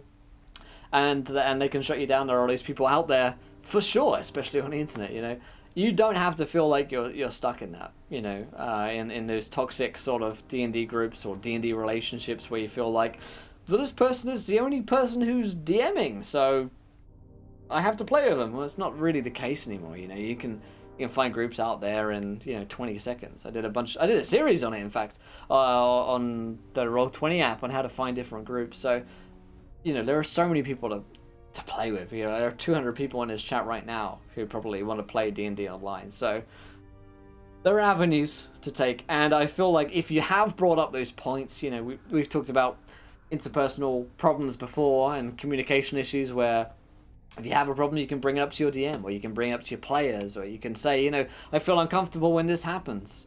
And I've talked before about, you know, if you're in a situation where you feel uncomfortable, you feel like someone is, hurting your feelings in some way, then no one can say that they're not hurting your feelings if you tell them that you feel a certain way. You know, like, when you do this, you make me feel small, or you make me feel insignificant, or you make me feel like I'm not valued here, etc. You know, no one can really say, well, you shouldn't feel that way, haha. If they do, you know, they're not worth playing with. And at that point, if you've gotten to that point where you truly feel like there's nothing left to be done, as sometimes you can feel in, you know, real life relationships, you know, like, I am getting nowhere with this friend of mine, you know, like, this person truly can't be reasoned with on this point. Sometimes you got to cut ties and say, you know what, there are better people out here who I could be spending my time with. And that's the bottom line, I think. You know, you don't have to feel tied down to people who make you feel less than you should feel, particularly on the internet these days, you know. Preach. You're a button click away from getting toxic people out of your life. Torschool, I think you're muted, my friend. Couple things I'm seeing. I'm good. A couple things I'm seeing. You know, quite a few people looking for games. Literally, I mean, I found one of my first games watching ERP, Encounter Roleplay, and people in chat saying they were looking for a game, and I'm like, I can play. You know, finding a DM, of course, gets a little bit more difficult, but these days, you know, DMing has not nearly the barriers to it that it used to. I mean, Roll20 is free, and even with watching probably one or two how to set up a campaign, or even right now, I mean, you can buy a whole campaign set up and ready to run. Mm-hmm. You can the DM version and DM it yourself. Give it a try. The other big thing about toxic groups, and I'm speaking to all the players out there, good players are just as important as a good DM. And DMs know that. Never think that you are a lesser party in the DM player relationship. I am thankful every session for the players that I have, and would be devastated if I ever lost one, even if it was just because school or job or whatever. So, you know, if you're out there putting your all into it, if you are passionate about storytelling, about playing the game, and you're in a toxic D&D relationship, leave, because there is 10 other DMs who wish that they could have you in their campaign. To have passionate players who love to tell a story and who want to be there and play and have fun. Yeah, something I've said to new players as well, because we get a lot of people going into the China kind of roleplay and D&D channel right now who say, we're coming to the first game, what should I know? And something I say to people a fair amount is, if you have a bad experience on your first game, as unfortunate as it may be, and I don't know what the odds are on you having a great game and you having a bad game, if you do have a bad experience, then don't give up. I mean, it's similar to like real life relationships, right? If you do have a bad relationship, you don't necessarily just say, well, that's me for life. I'm out. I'm done. I'm 21 and just had a bad boyfriend, bad girlfriend or whatever. That's it. I'm done for life. You gotta have negative experiences. I've had negative experiences. I play more D&D than is healthy. I've had plenty of unhealthy D&D experiences, relationships with people, just down the line you run into people, especially on the internet, who you're not going to get along with, and that's just the nature of being on the internet. Expect that and accept that you're going to run into people that you maybe are not the perfect group for you, maybe not the perfect person for them, and then move on. It's difficult because if I often think if my first D&D experience is really negative, I feel like, I'd just be out, especially if it was one of those, experiences where I was a woman, I was really maligned by a group of, sexist douchebags, or I was some different, I was picked on for some reason, or I was made to feel like I was less than I should be. Then those experiences, I can totally see why people would be out of it, It's tough to say stick in there, but I do believe in the D&D community as a whole that there are the people out there who are right for you, and I do believe that the community is getting better and less of a toxic space. I kind of have to believe that, right?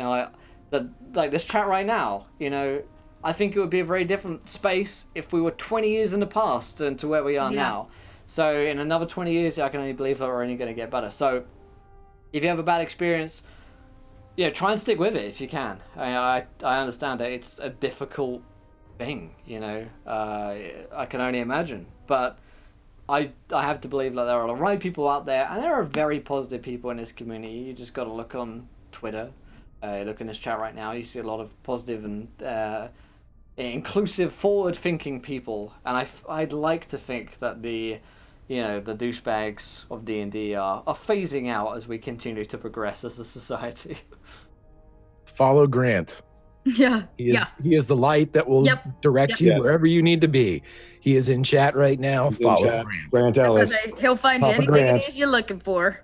Wise Papa Grant on Twitter. Follow him, and he will. Sorry, he didn't get that name for no reason now. I was gonna say, I like that you did that in Rufus' voice.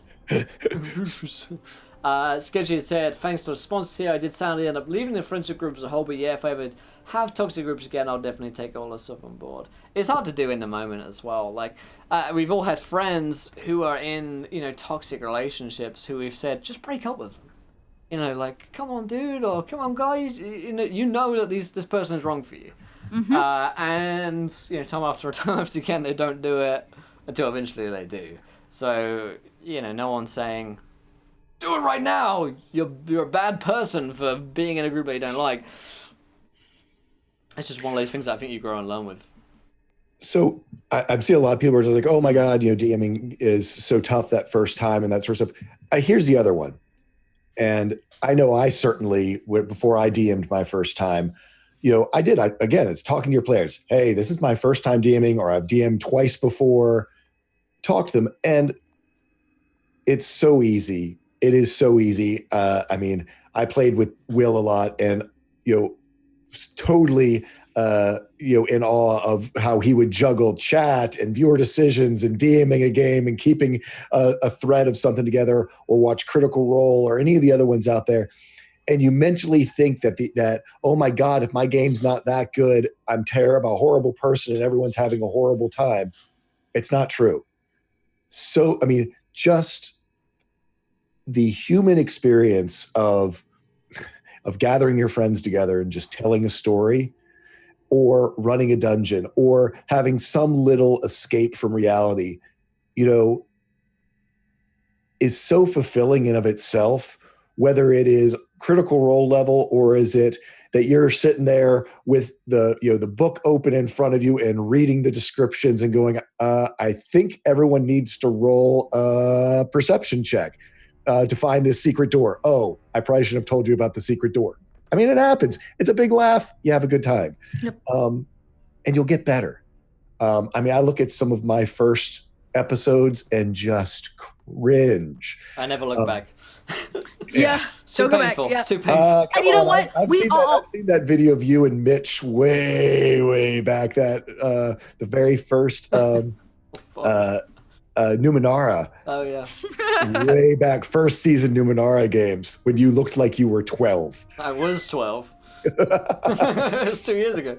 Actually, you probably were. Yeah. Yeah. Go ahead, Chelsea. No, I was just going to say, I think sometimes as a DM, because especially now that so much is streamed live, and you see these amazing people, doing things that there's an expectation, it's your table. As the DM, it's your table. You're allowed to make mistakes, and only through mistakes do we learn, right? So, you have to get rid of this expectation of, I must run the most amazing game. You guys, I have run some of the worst games ever over on Encounter Roleplay's channel simply because they make absolutely no sense. There's no storyline to them. They're viewer games. They're don't go watch them. No. And everybody has fun and we laugh till our sides ache, right? But to say that it's my greatest storytelling moment ever would be a total lie. And to judge myself for the fact that, viewers threw in a two-headed dragon in the middle of a crowd of people is not something that you can, I can put on myself. So just accept it for what it is. Let things flow and learn. At the end of every session, I go back and take notes. And I'm like, what would I have done differently? What did I miss? Chelsea does run, is running a campaign in basically a fantasy mega mall. So this is true. Yeah, and that's a viewer game as well. So if you guys want to come and play, actually, Chelsea runs a game every Thursday over on Encounter Roleplay where you guys can sign up and play. I highly encourage that. Not to toot my own horn here, but on the topic of streaming and looking up to Critical Role, I did a interview with Matt Mercer on this, back in 2017, 2016, one of the two, and actually asked Matt about all of these questions. And if you want to know what he said, you can go to my YouTube channel because he had some far more articulate. He had some far more articulate answers than I had. He's a very articulate person. But the gist of it was just play D&D because your version of D&D is the best version of D&D that there is, and I truly believe that as well. I truly believe that you are the best dungeon master for your D&D group in the world. Sure, there are fantastic celebrities who play D&D games. There are fantastic streamers who play games. We're here on the D&D channel right now. We're meant to be playing games, but we're just talking about D&D. There are players here, are DMs on this channel that are fantastic. But for your home D&D group, who you DM for, you're the best DM in the world because you are their DM and you put in all that work and you put in all that effort. So, I definitely believe that those of you who put in that time are, the best DMs for your group. So it's something to bear in mind. There are a lot of stream games. There is a lot of media out there. I've seen it likened to adult entertainment in that, stream games are maybe not what you should be expecting at home. There's some truth in that. I'm certain. There are performances that are put on. There are productions that are put on. It's like going to the West End to watch a play. Your own community theatre isn't going to be the same as that. Does that mean that that's any less valued? No, because the actors and the audience who see that get as much, maybe at times more, out from those performances as they do from watching a West End production, which I think maybe is a better analogy perhaps than adult entertainment, which is highly. Gosh, Will. I'll say this too. You hear people hear me say it all the time. I am all about process over product, right? D&D is not about this, it's not a movie. It's not meant to be this, it doesn't have to be a product. It's about process, watching your players struggle, right? Watching a real process happen. The DM have to change things. Everybody's on their toes. It can be a really beautiful thing. And I think sometimes we put the product aspect on. I've got to have this perfect thing that comes out the end and blows people's minds. And it's no, we're all there to have a good time. So if you're focused on actually collaboratively building story together and living in moments and getting chances to laugh and role play, then that's all that matters. The rest of it will happen on its own naturally. I agree. I agree. As you were saying, and for the sports folks out there, you might love to go watch basketball at the arena, but the games you're going to remember the rest of your life was that pickup game with your friend in your driveway, shooting hoops on your old beat up, basketball, not even court, just your, throwing it at the net with friends. And that's what D&D is. It doesn't have to be, the end all be all perfect little moment. And because here's the magic. When you least expect it, when you're not even trying, that moment's going to happen. And it is like no feeling in the world. People know I get choked up all the time on my stream when those moments happen. That session that I had with Will, both of us, I think, were completely blindsided by what happened. Wasn't what he planned, wasn't what I thought it was going to be. And I think by the end of that thing, we both were in tears. Mm-hmm.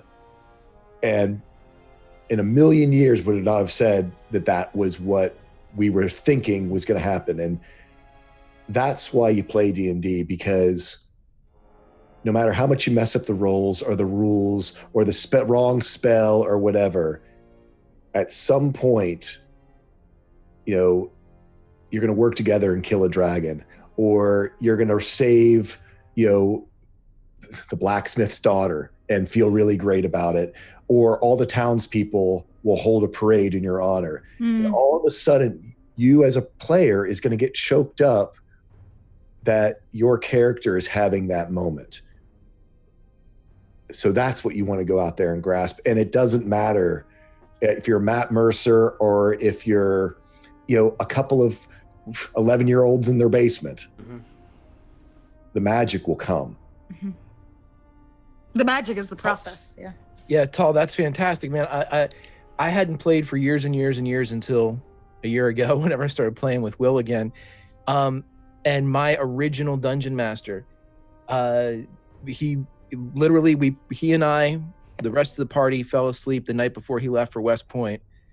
He didn't sleep at all, went to West Point, and then from there he was lucky enough to hit all of the military operations that have proceeded since the early 90s.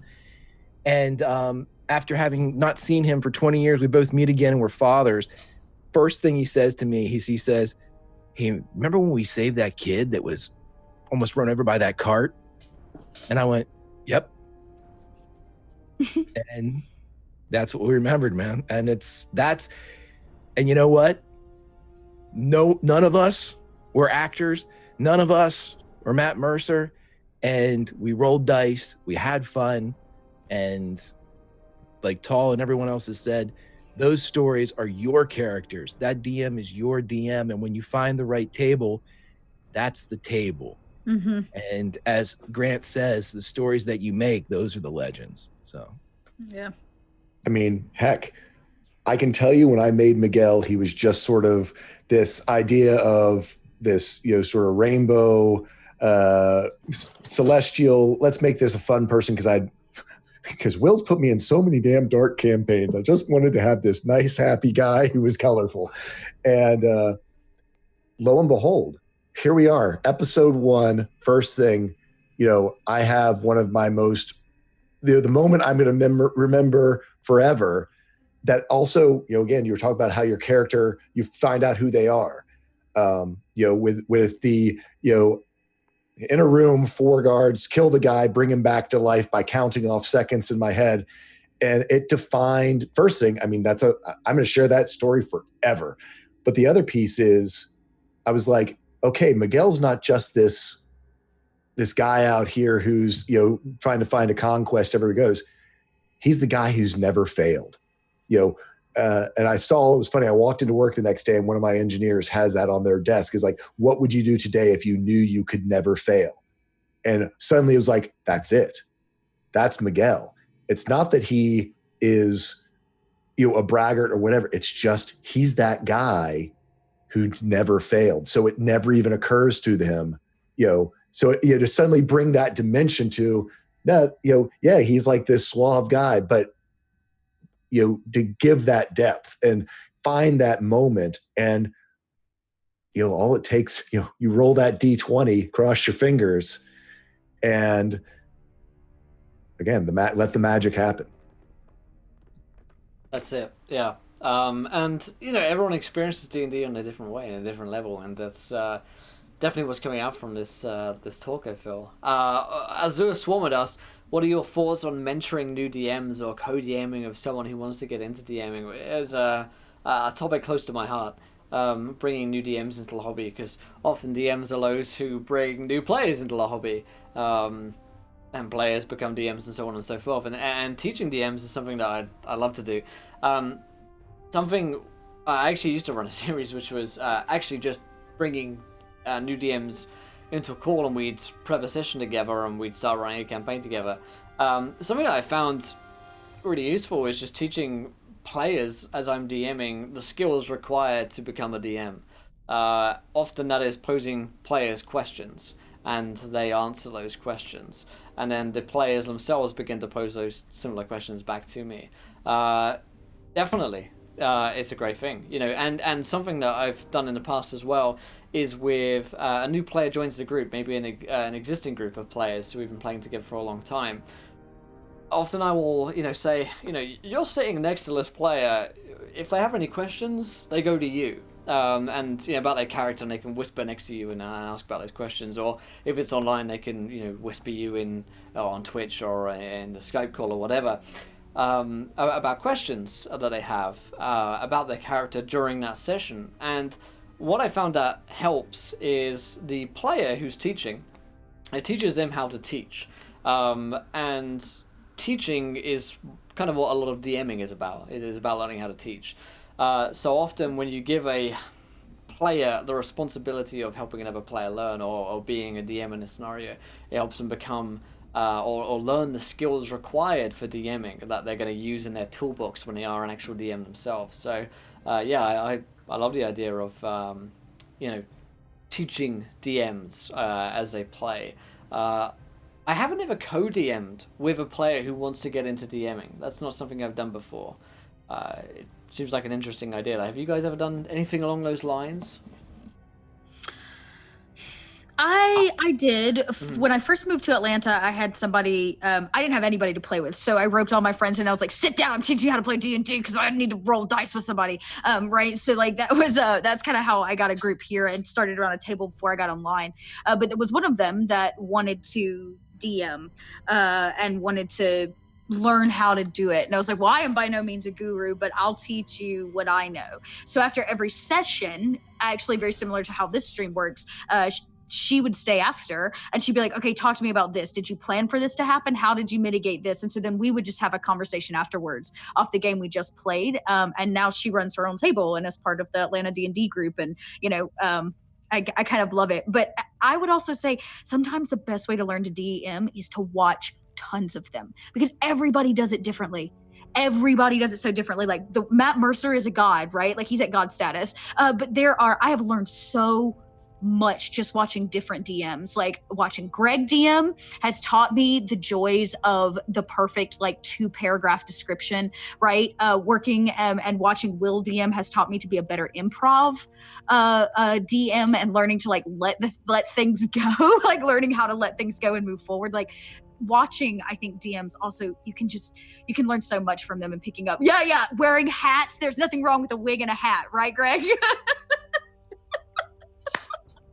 So I don't know. I guess I say all of that because you can sit down and do a co-DM type thing or, guide somebody through it or be guided through it. But sometimes you're going to end up, I feel I don't have a hat. I don't have a hat. The best thing that you can do is watch other DMs and pull out the things that you really love that they do and figure out a way to bring that to your table. I agree. You can learn a lot from watching DMs, and that's a great thing about the current age of media that we live in right now, that we can witness and take in a bunch of other DMs. As the show we are doing right now is a bunch of DMs talking about D&D. Hopefully you can pick up a few tips from that. I found as well, I mean, the point of Learn by Play as a series is that we could talk about it and show points as well as just talk about them as well. I feel like a lot of chat shows, I mean, admittedly, as the show we're doing right now is we are talking right now and not showing right now. I mean, that's what the rest of the series is about. We got dragged into a conversation today, and that's not a bad thing at all, but you know, getting to play D&D truly is the best way to learn Dungeons and Dragons, I feel.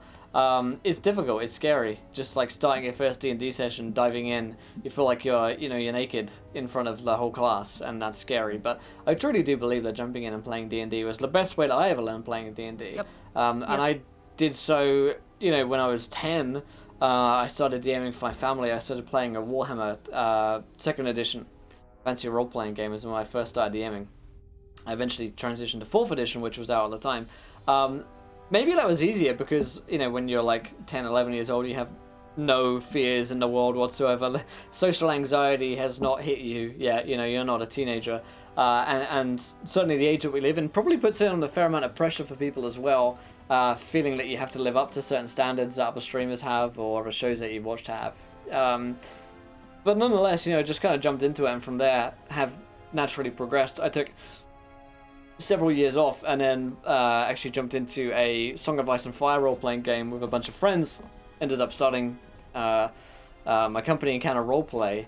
But I felt that as well after a couple of years away, feeling like I needed to jump back in, and that was where the Acquisition Inc. podcast came in for me. I started listening to that group over there and absolutely adored the game and started to fall back in love with D&D again and gained a lot of confidence from listening to other actual play streams and podcasts that were going on at the time to end up creating my own campaigns and games and eventually channel and business. So highly recommend listening to other shows. I mean, obviously I'm biased because I am one, and it is my job to say that in a way, but I do believe that people do get a lot of inspiration. You see a lot of comments and a lot of people in chat saying that they've been inspired to take up a hobby again from watching shows and streams, even if it's just one-off or if you're there every day watching a bunch of different streams. You can get inspired by all crazy sorts of things.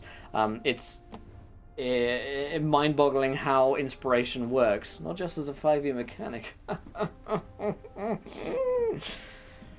I see what you did there. I thought you might. I thought you'd see like that. I see that. Aren't you clever? I am.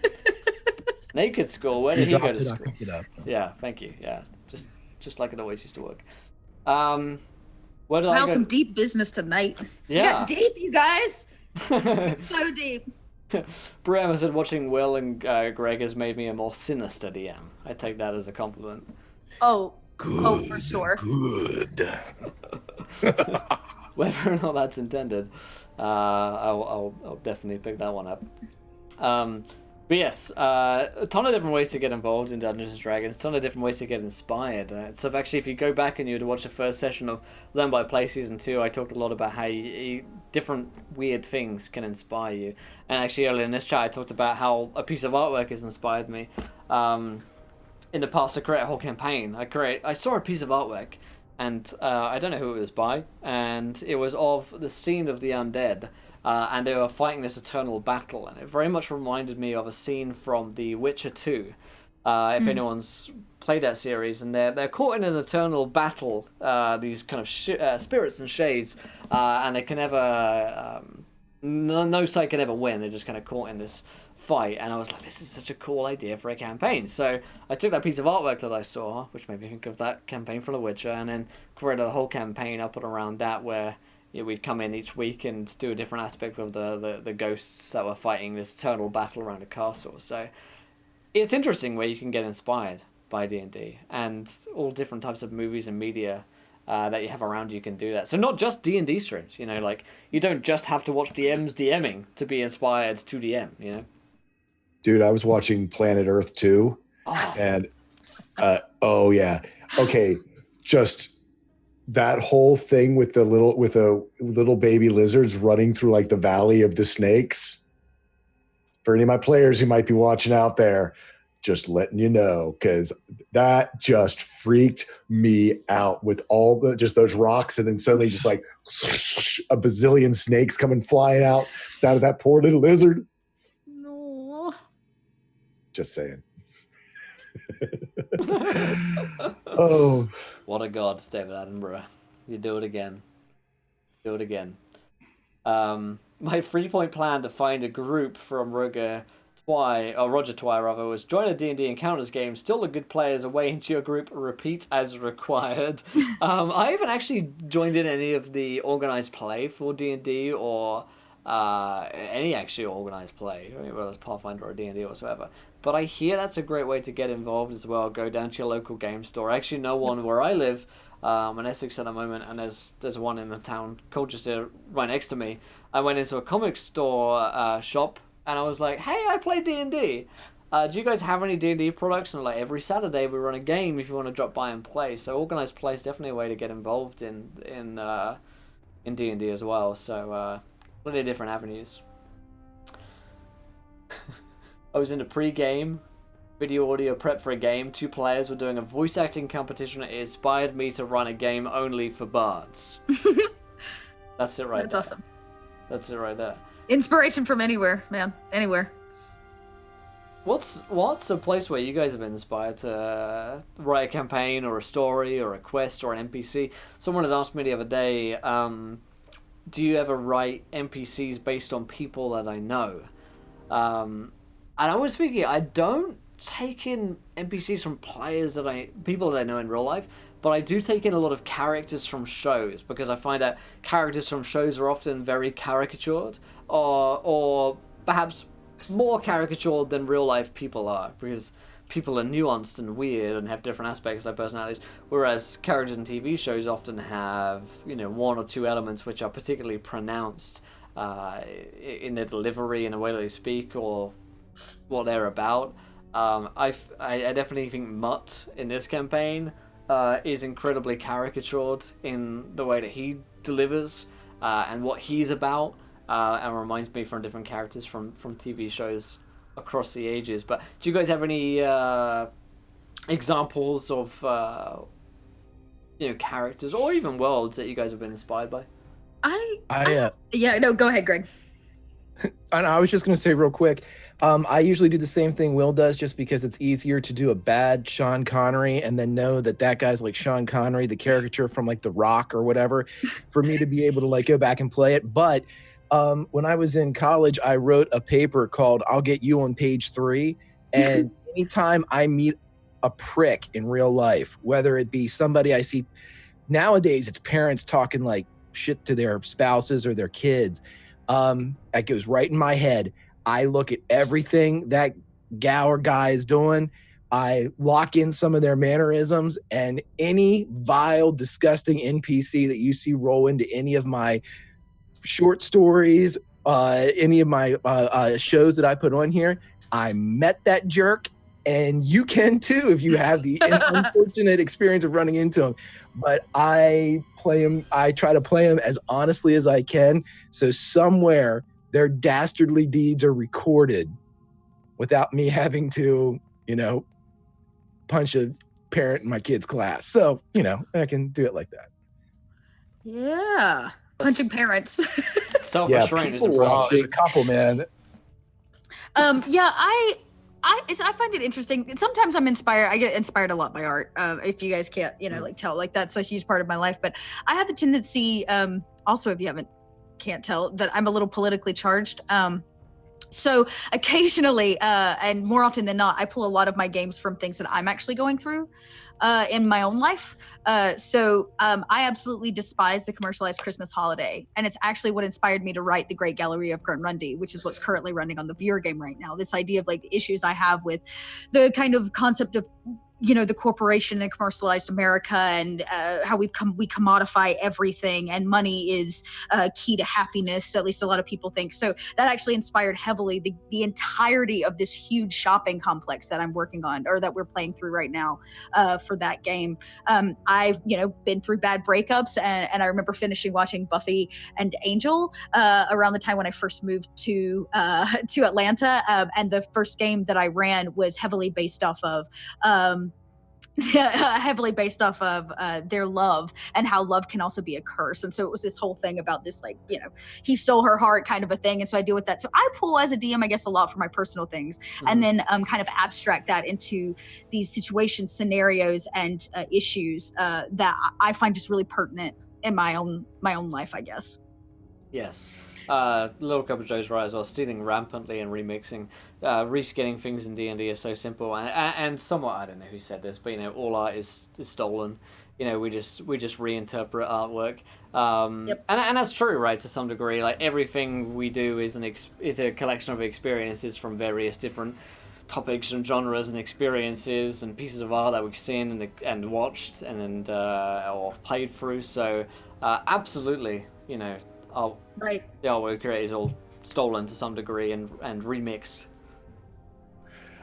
Some of the really, really just terrible, like not even like on the major TV stations or like the secondary or even the tertiary, like the really, really bad TV shows that are canceled that you can now, like the stuff that's free on Amazon Prime is some of the best stuff for D&D inspiration, because they're so over dramatic and overacted and over plot driven that it's just like, oh, I'm totally stealing that. You watch and you're just like, this is the best D&D campaign ever. I'm wondering if they were actually playing a D&D campaign, because Lord knows the plot doesn't follow anything that wouldn't be just random dice throws. And I think there's that. I mean, I know I get a lot of inspiration just from, certainly for encounters or different things. Flip through that, those beast, Tome of Beasts, through the Monster Manual, through whatever, pop culture stuff, songs, sometimes even lyrics of songs. Well, you're just like, oh yeah, that's kind of cool. Usually when I'm driving, I mean, I get lots of rage mechanics seem to come from when I'm driving, but if you don't listen to a Nickelback song and want to create a zombie apocalypse, then Something wrong with it, yeah. Also, Tall, the most exquisite shade I've heard thrown is free on Amazon Prime. That is perhaps the greatest single. It's free on Amazon Prime. Yeah, free on Amazon Prime Video. That it's just. I mean, there was this one dude. I watched this subtitled thing about I think it's called like The Dragon or whatever, and it's terrible. But oh my god, it's like Russian. I don't even know, like Russian Bollywood, and I mean, this whole thing where she was like getting married and they started chanting because it turned into a wedding ceremony, but it actually summoned the dragon. I'm like, oh my god, that's gonna happen. That's gonna happen in my campaign. She was like laying on a canoe in the middle of a lake surrounded by. I mean, it was just so over the top. I'm like, this is glorious. Did you guys not get the memo? Amazon's own Twitch is owned by Amazon now. We love Amazon Prime. But hey, Amazon Prime subscription. Twitch Prime. We love it. Love everybody get Amazon Prime. Twitch Prime is totally different from Amazon Prime Video, on-demand video. If it's free on Amazon Prime, woo. Russian. The only thing me and Sid watch on Amazon Prime is The Bachelor, which I can strongly recommend. So that is the. That is the synopsis. That's the backbone of many a D&D campaign right now. The backstabbing and the intrigue that goes into ABC's The Bachelor is well worth a watch, my friends. If you need a Thieves Guild's politics, you can just watch The Bachelor. Or very much depending on The Bachelor or The Bachelorette. I guess it'd be which one's the one with the girl has all the guys? It's one girl and lots of guys. Bachelorette, The Bachelorette. The Bachelorette. For like Drow Society. I mean, that very easily could, be a stand-in for Drow Society of the males, sort of trying to win and woo the leader of the Drow people. I mean, dude, anything can be adapted to D&D. Seriously. Sounds very majestic, Tall, and you need to check it out. I haven't watched it like since that theory. So I got rid of cable. This is Yeah, oh, I don't have cable either. I got watching rid of free it. Amazon Prime. Yeah, if it's on Netflix or Amazon. Or Voltron. Voltron on Netflix. Total great stuff. So good stuff. Yeah. Somebody mentioned Project Runway. Hey, we had a fashion show in the game over on ERP. That happened inside the Galleria. We had a fashion show. I want to think the inspiration was sloths. Am I correct? I think it was sloths. Yes. Slothware. Mm-hmm. Greg and I's first, I think, role-playing experience together was on this. In fact, on this channel right here, as we sang Charlton Lovin' all night to each other as Fulton and Ubu the Turtle in Grung the Musical. Yes, if you haven't gone back and watched the first season of Learn by Play, strongly recommend checking Don't out. avoid. It was a charity stream for Extra Life, I believe. It was. So if you were to go back, and me and Sid were in some hotel in Canada, it was just this awful place. But the game was hilarious. If you go back and watch that on YouTube, it is some good viewing, my friends. If you want to hear some real life bards performing, the two of these guys, they got it. Hey, we got Tito's seal of approval on our rendition of Chilton Nights. That's right, Tito was in chat, yeah, and Greg, he loved himself some Grung the Musical. So much so that I believe we did Grung the Musical too at a later date on the show. So with DJ Phylactery. With DJ Phylactery. Yes, DJ Phylactery, Scourge of Destiny, Master of Arcane Epiphany. I've done that rap far too many times, never watch it. But yes, inspiration comes from a great many different places in Dungeons and Dragons, some of which more expected or more unexpected than others. There's a Twitch Prime subscription. There we go, Alien Legion. There's that recommendation for The Bachelor. He signed up and supported. It was the Drow Society metaphor. It was in. Drow Bachelor, that's it. Drow Bachelorette, I have to sign up right now to Twitch Prime. I've got to do it. So how about that Lich, you know?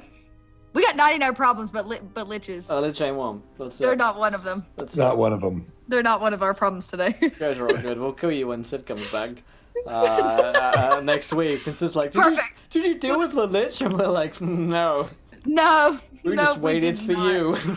I picture that image or that scene from Adventure Time where there's like the time bubble. It's the episode with the sandwich and they're all like falling like it's super slow speed. I feel like that's us in this moment. We're all like.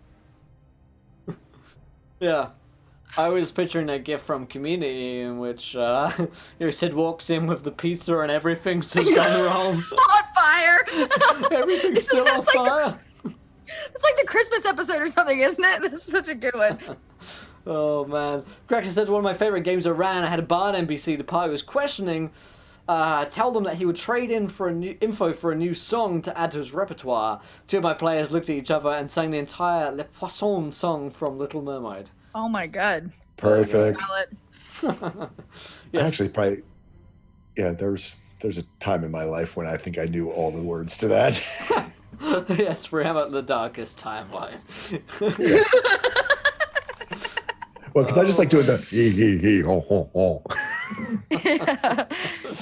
Oh, Jordan. Well, if you guys have any questions here, feel free to fire them at us. We're happy to get to a few Qs. We may very well have a few As for you guys here before we head out, because Heroes Graveyard is on in 30 minutes' time. So if you're tuning in to check out for the Heroes Graveyard, stay tuned for that next show coming up here on the D&D channel. Usually we do have a little bit more action here on Learn by Play, but we kind of got sucked into a conversation, which tends to happen with Dungeons and Dragons, I'm sure you know, where we've been doing a little Q&A session here today. So hopefully you guys have been enjoying it. If you do have any questions, file them at Encounter Roleplay on Twitch, and I'll be able to see them jump up nice and quick. Kiana said that she had an NPC in her home game inspired by my good self, who of course was a D&D sex icon as well, so I can completely understand. I too am one of my greatest inspirations. Oh wow! From Scrat, do I warm up? Okay. So actually, voice. Well, I usually always have my tea. I do usually have a cup of hot tea before I get started. But yeah, my voice is kind of naturally on the deep side. But no, but it brings up a big thing. for a lot of times, especially my session, if there are some times where you do want to build for a big moment and really have it planned out and try to have it all come together. I often use music for a lot of my sessions, sometimes just on loop in the background. But it's actually something I learned, something Will and I fell into a couple times where we've had the music just happen to link up right at the right moment. And then you just get, 10 times the power out of a scene. So I've been trying to do that somewhat on my sessions. And if you are a DM, and especially if you're going to be streaming it, and even if you're not, if you're doing it, going to be doing it live, don't be afraid to turn on that camera, turn on that mic, even if it's not for production type, just, your laptop camera and mic, record yourself doing it. Put the music in the background, let yourself get into the mood, get comfortable with the words. A lot of D&D is improv, but there certainly are moments, big payoff moments that you want to have be something special for your cast or for a certain character. Your players put in a lot of time as well and a lot of emotional investment. And, I'll link it to you. I mean, I have a little highlight from one of the things that's called, Make the Payoff Count, where I spent a week picking out music. It was pre-done music. I didn't know how to edit it in any way. So I wrote the script so that it would time with the music and then went and rehearsed it. I probably got 10 or 15 recordings of it before all said and done, so that when I performed it live, I could press a button and have the music and the script flow together to be the end of it. And then I was lucky enough that we have an artist who watches that I was able to get to actually put that whole sequence to like comic book frames, because I'm a big comic book artist, big comic book art collector and fan of comic book art. But so warm-ups, not necessarily, but actually people who watched me this week on DM's desk would hear me go through things that I'd written out. And even though I'm not going to necessarily read those as script, it lets me get comfortable with those words so I don't have to look at the script and I can just sort of be right there in the moment with the characters. Yeah. I will warn too that if you decide to do voices, I always, Mythmatic on Encounter Roleplay is a fantastic voice actor who can literally mimic anything that you Mythmatic. He's can a mimic professional anything. voice actor. I mean, he knows what Yeah. he's doing. I mean, he's fantastic. You don't have to be that. If someone says, "Oh, I do a really terrible Sean Connery," okay, would you do it the same time? You do it the same way every time you try to do a Sean Connery? Well, yeah. Oh, Okay, that's your Right. Sean Connery. That's your whatever Yep. NPC. You'll know. Just do my bad Sean Connery, and there it'll be. Just try it. But I ran into a problem last week when I was doing. I had to do a 1933 mafia gang boss for about 45 minutes. And having to talk like this for like 43, 44, 45 minutes. At the end of that, I was shot. But I thought I just got to roll with it. And they just and my players, well, what about this? Well, could you tell us more about this? And, yeah, just give me a moment. And then Let me take a sip of water here as I do it. yeah, where's that honey? I had it somewhere around here. And then but it's fun, and that's do bad stuff and it's great. Yeah, I agree. Bad accents are the best. I love them. I love hearing bad accents. I enjoy greatly a terrible English accent, for instance, or a bad Sean Connery is one of my favorite voices to go to. If you are serious about doing, voice acting and voices, and you do struggle with your throat, then look up some videos on YouTube.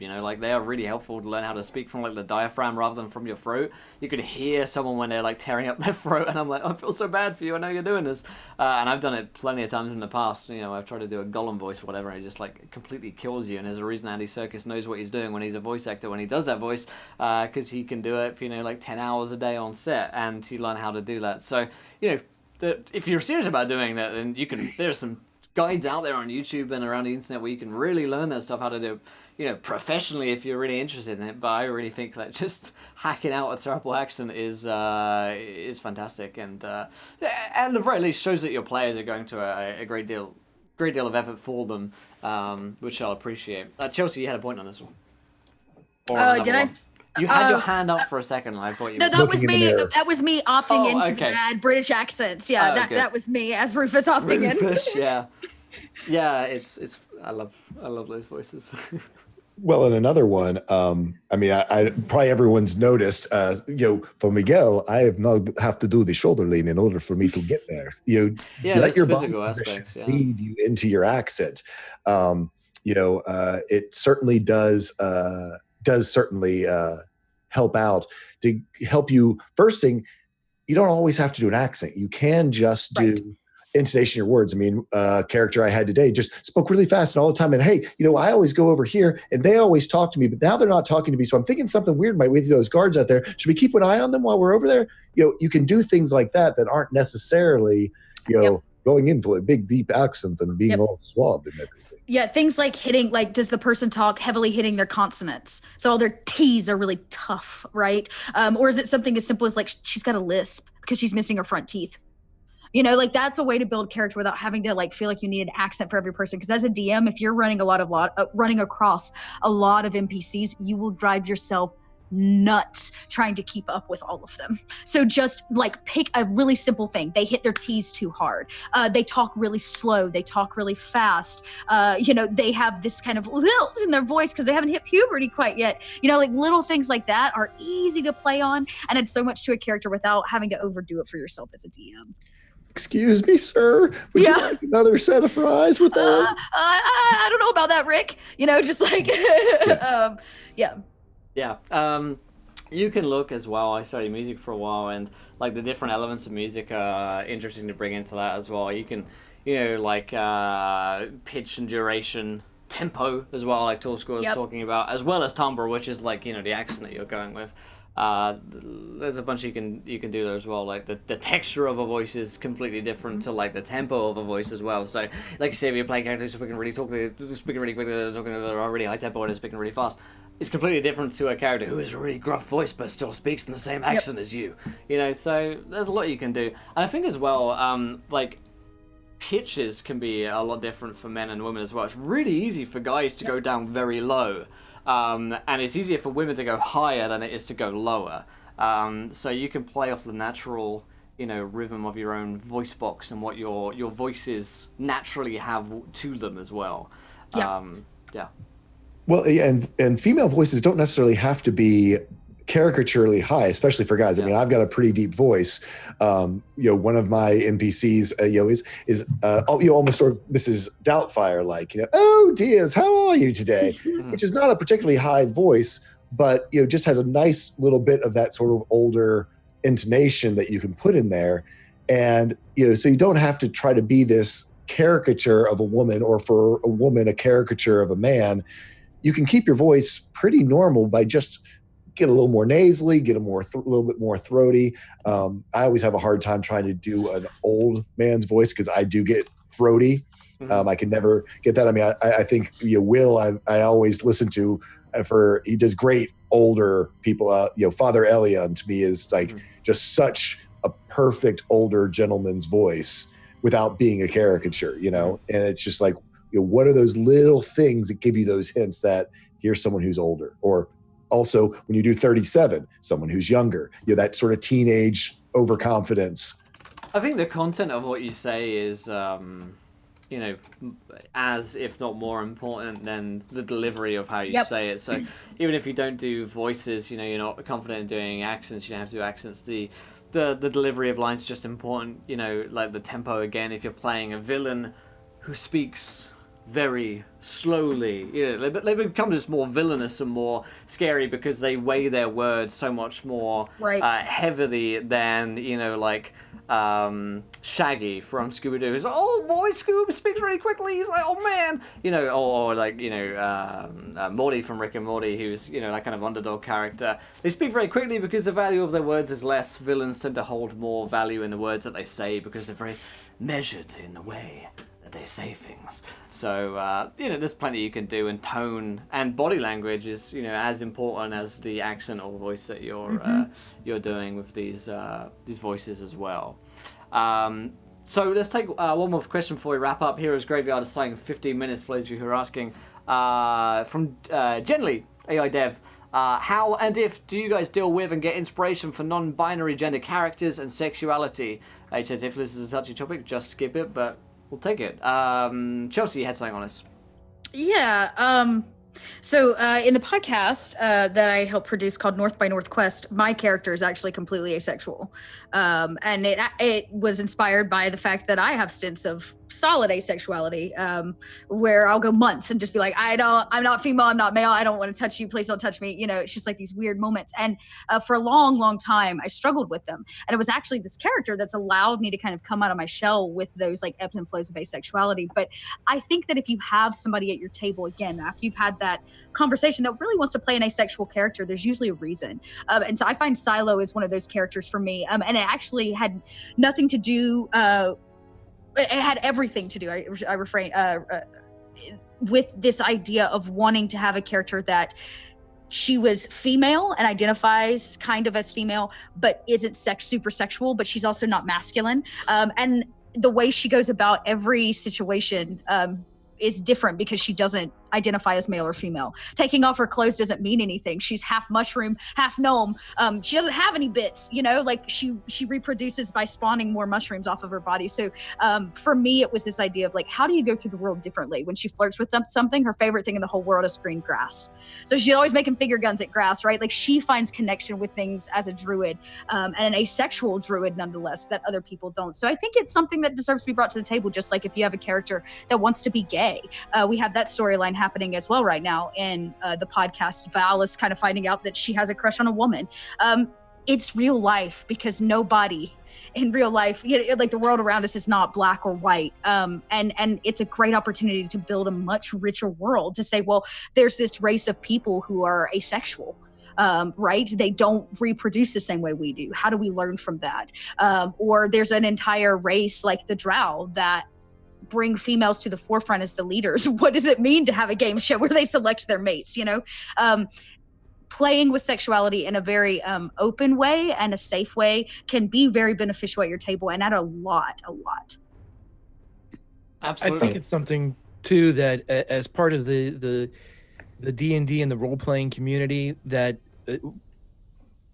in many ways, this community is best equipped to be inclusive, to bring this conversation constantly into the forefront and help with it as a community or a culture at large, because this is, while it's fantasy that we're playing, it is so reflective of real life. Yes. And we as a community have been dealing with it. There are 1,000 races in Dungeons and Dragons and role-playing games. There are various different ethnicities of elf, of dwarf, of all of these things that have just become accepted, and we have grown and built and done. And having homosexual characters in D&D was probably the first arena where it was accepted, and you began to see this in the writings. It was done, and for non-binary genders, it's our duty. This is our skill set as a community, and we have got to help promote, help teach, learn, myself, everyone. And I think that it's a fantastic question. It's something that we should ask at every session and make sure, just like when we talked about before, if there was somebody that you didn't want to bring up something that was, you know, a rape or something that they would be uncomfortable with, this is something to bring up that is the opposite, that is positive, that is a growth mechanism that this thing can do. And we have to do it. Yep. That's our jobs. We're storytellers. And just like the bards, like everything that we've said, this is where it starts. So I love that, Greg, like a way to celebrate what can be brought to the table versus having to shy away from something. It's a really beautiful thing. Yeah, absolutely. And I mean, I walk the line with Miguel, but you don't have to make it be a plot point or something along those lines. Or a gimmick, Right. Or a gimmick. I mean, you can have it just be that's the character. and that it doesn't have to be a reason. What's the reason why Miguel hits on women and men, or is bisexual, or probably more than just bi? I don't know. Miguel's Miguel. But so two ways. I mean, here's the other thing is you also don't have to make it so lurid. I mean, certainly knowing that we're on the D&D channel and I want to keep things fairly family friendly, you can do a whole lot of innuendo and do a whole lot of, wink, wink, nudge, nudge at a table without making it be,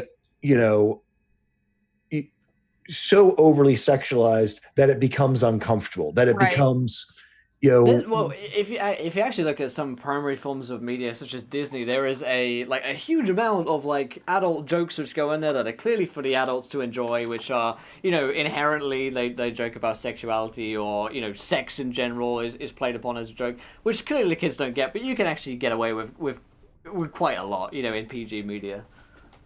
Which is, for sure. Yeah, very interesting. And I think that, again, you don't want to, have it be an uncomfortable thing, and you don't have to play it that, that it is that. And I think that goes for, for every type of character that you ever want to play. It's it's a celebration of that people are different and from different backgrounds and races and different cultures that might not think, believe, worship, whatever. I mean, it's funny, religion is such a huge political topic in the real world. And the fact that we have clerics picking from 50 some odd deities, in the world of thing, and all get along. I mean, heck, even in our story here, we have, the wardens have come together and united the religions basically to stand against the undead. Now, there's something nefarious going on as well, but and that's the same thing. Even because it's a religious organization doesn't mean that it's free of corruption or can't be corrupted. These are all things that we see happen. Yeah, exactly. And one of the last points I'll make here is that there is sometimes a feeling or sometimes something which is said which I feel like defends not being inclusive, which is people that will say well, it's not my job to be inclusive. If you're a person of color, if you're a woman, if you're something other than a straight white male from Dallas, Texas, so very specific. You get what I'm saying. Well, I take that example because me and Sid joke that all of the ABC's The Bachelors are straight white men from Dallas, Texas. If you watch enough of the series, they all actually are. But if you are, not exactly one specific, there is a feeling which is, well, it's not my job to do that, which I have to refute, that it is everyone's job on some level to be inclusive in D&D and to just be a good person in general, which is often what it comes down to is are you being the best kind of person that you can be? Are you finding an excuse not to be?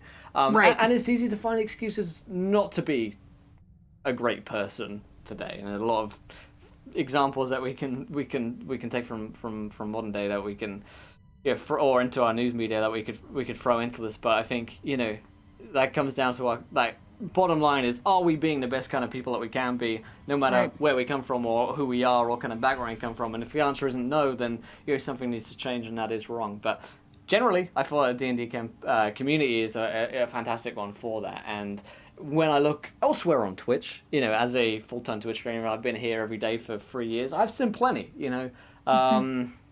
and not all of it is as pretty as D&D, but I feel like this community is one where, if we're to end on a positive note here, there is a great deal of hope for the future of our society, and where I draw a great deal of inspiration for the rest of humanity as a whole from this community. So I thank you guys for that.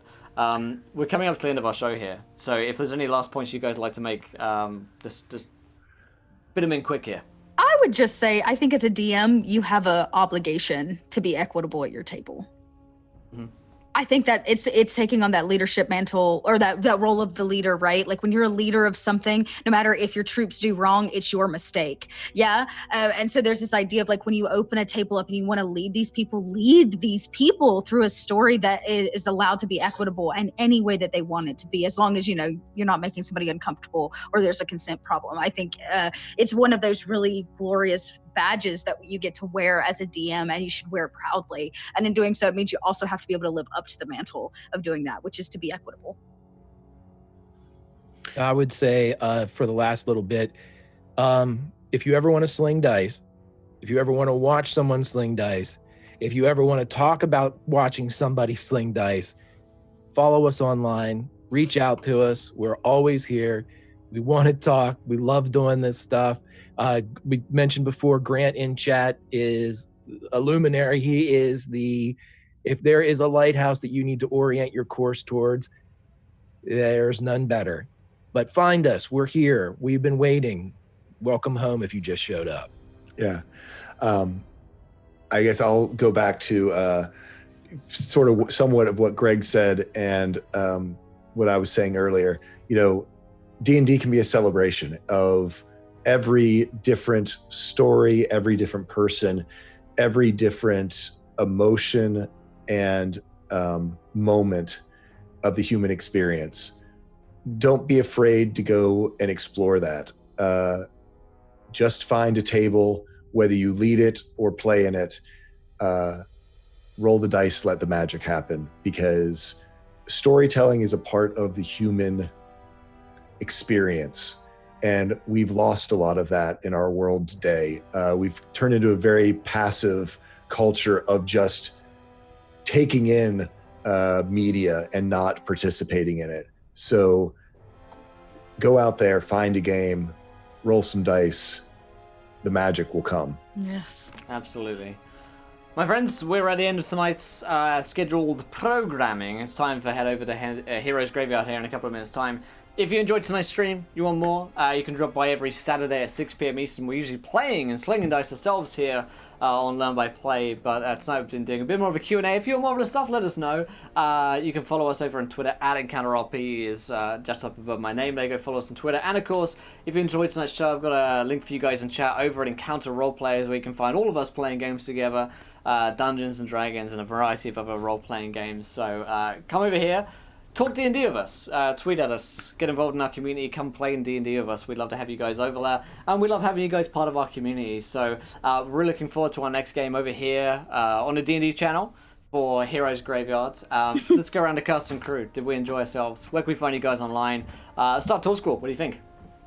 Well, we didn't get killed by a lich, so that's good. Yet. Oh, yeah. But no, this was great. I think there's been a lot of murmuring in the D&D community over the last couple weeks and months, and I'm glad that we got to share our thoughts and outlooks on this wonderful game and community and thing that we do. And so thanks you guys for sharing your time with us. So you can find me at Tall Squall on Twitter with links to all my other stuff. Thank you, Tall Squall. Greg. Everybody, great talk. Grimjack21502, Twitch and Twitters, and we'll keep talking. Have a good one, guys. Yeah, thanks. Chelsea. Yep. Go ahead. Thanks, chat, for being awesome and keeping us rolling and making me think about things that I've not even thought about as a DM. So cheers to you for keeping us on point. Yeah, you can find me online pretty much everywhere at little_red_dot. I've got a Discord channel. You can find all that over on my Twitch, as well as all the many things I do with ERP and the podcast. So yeah, hit me there and let's keep this conversation going.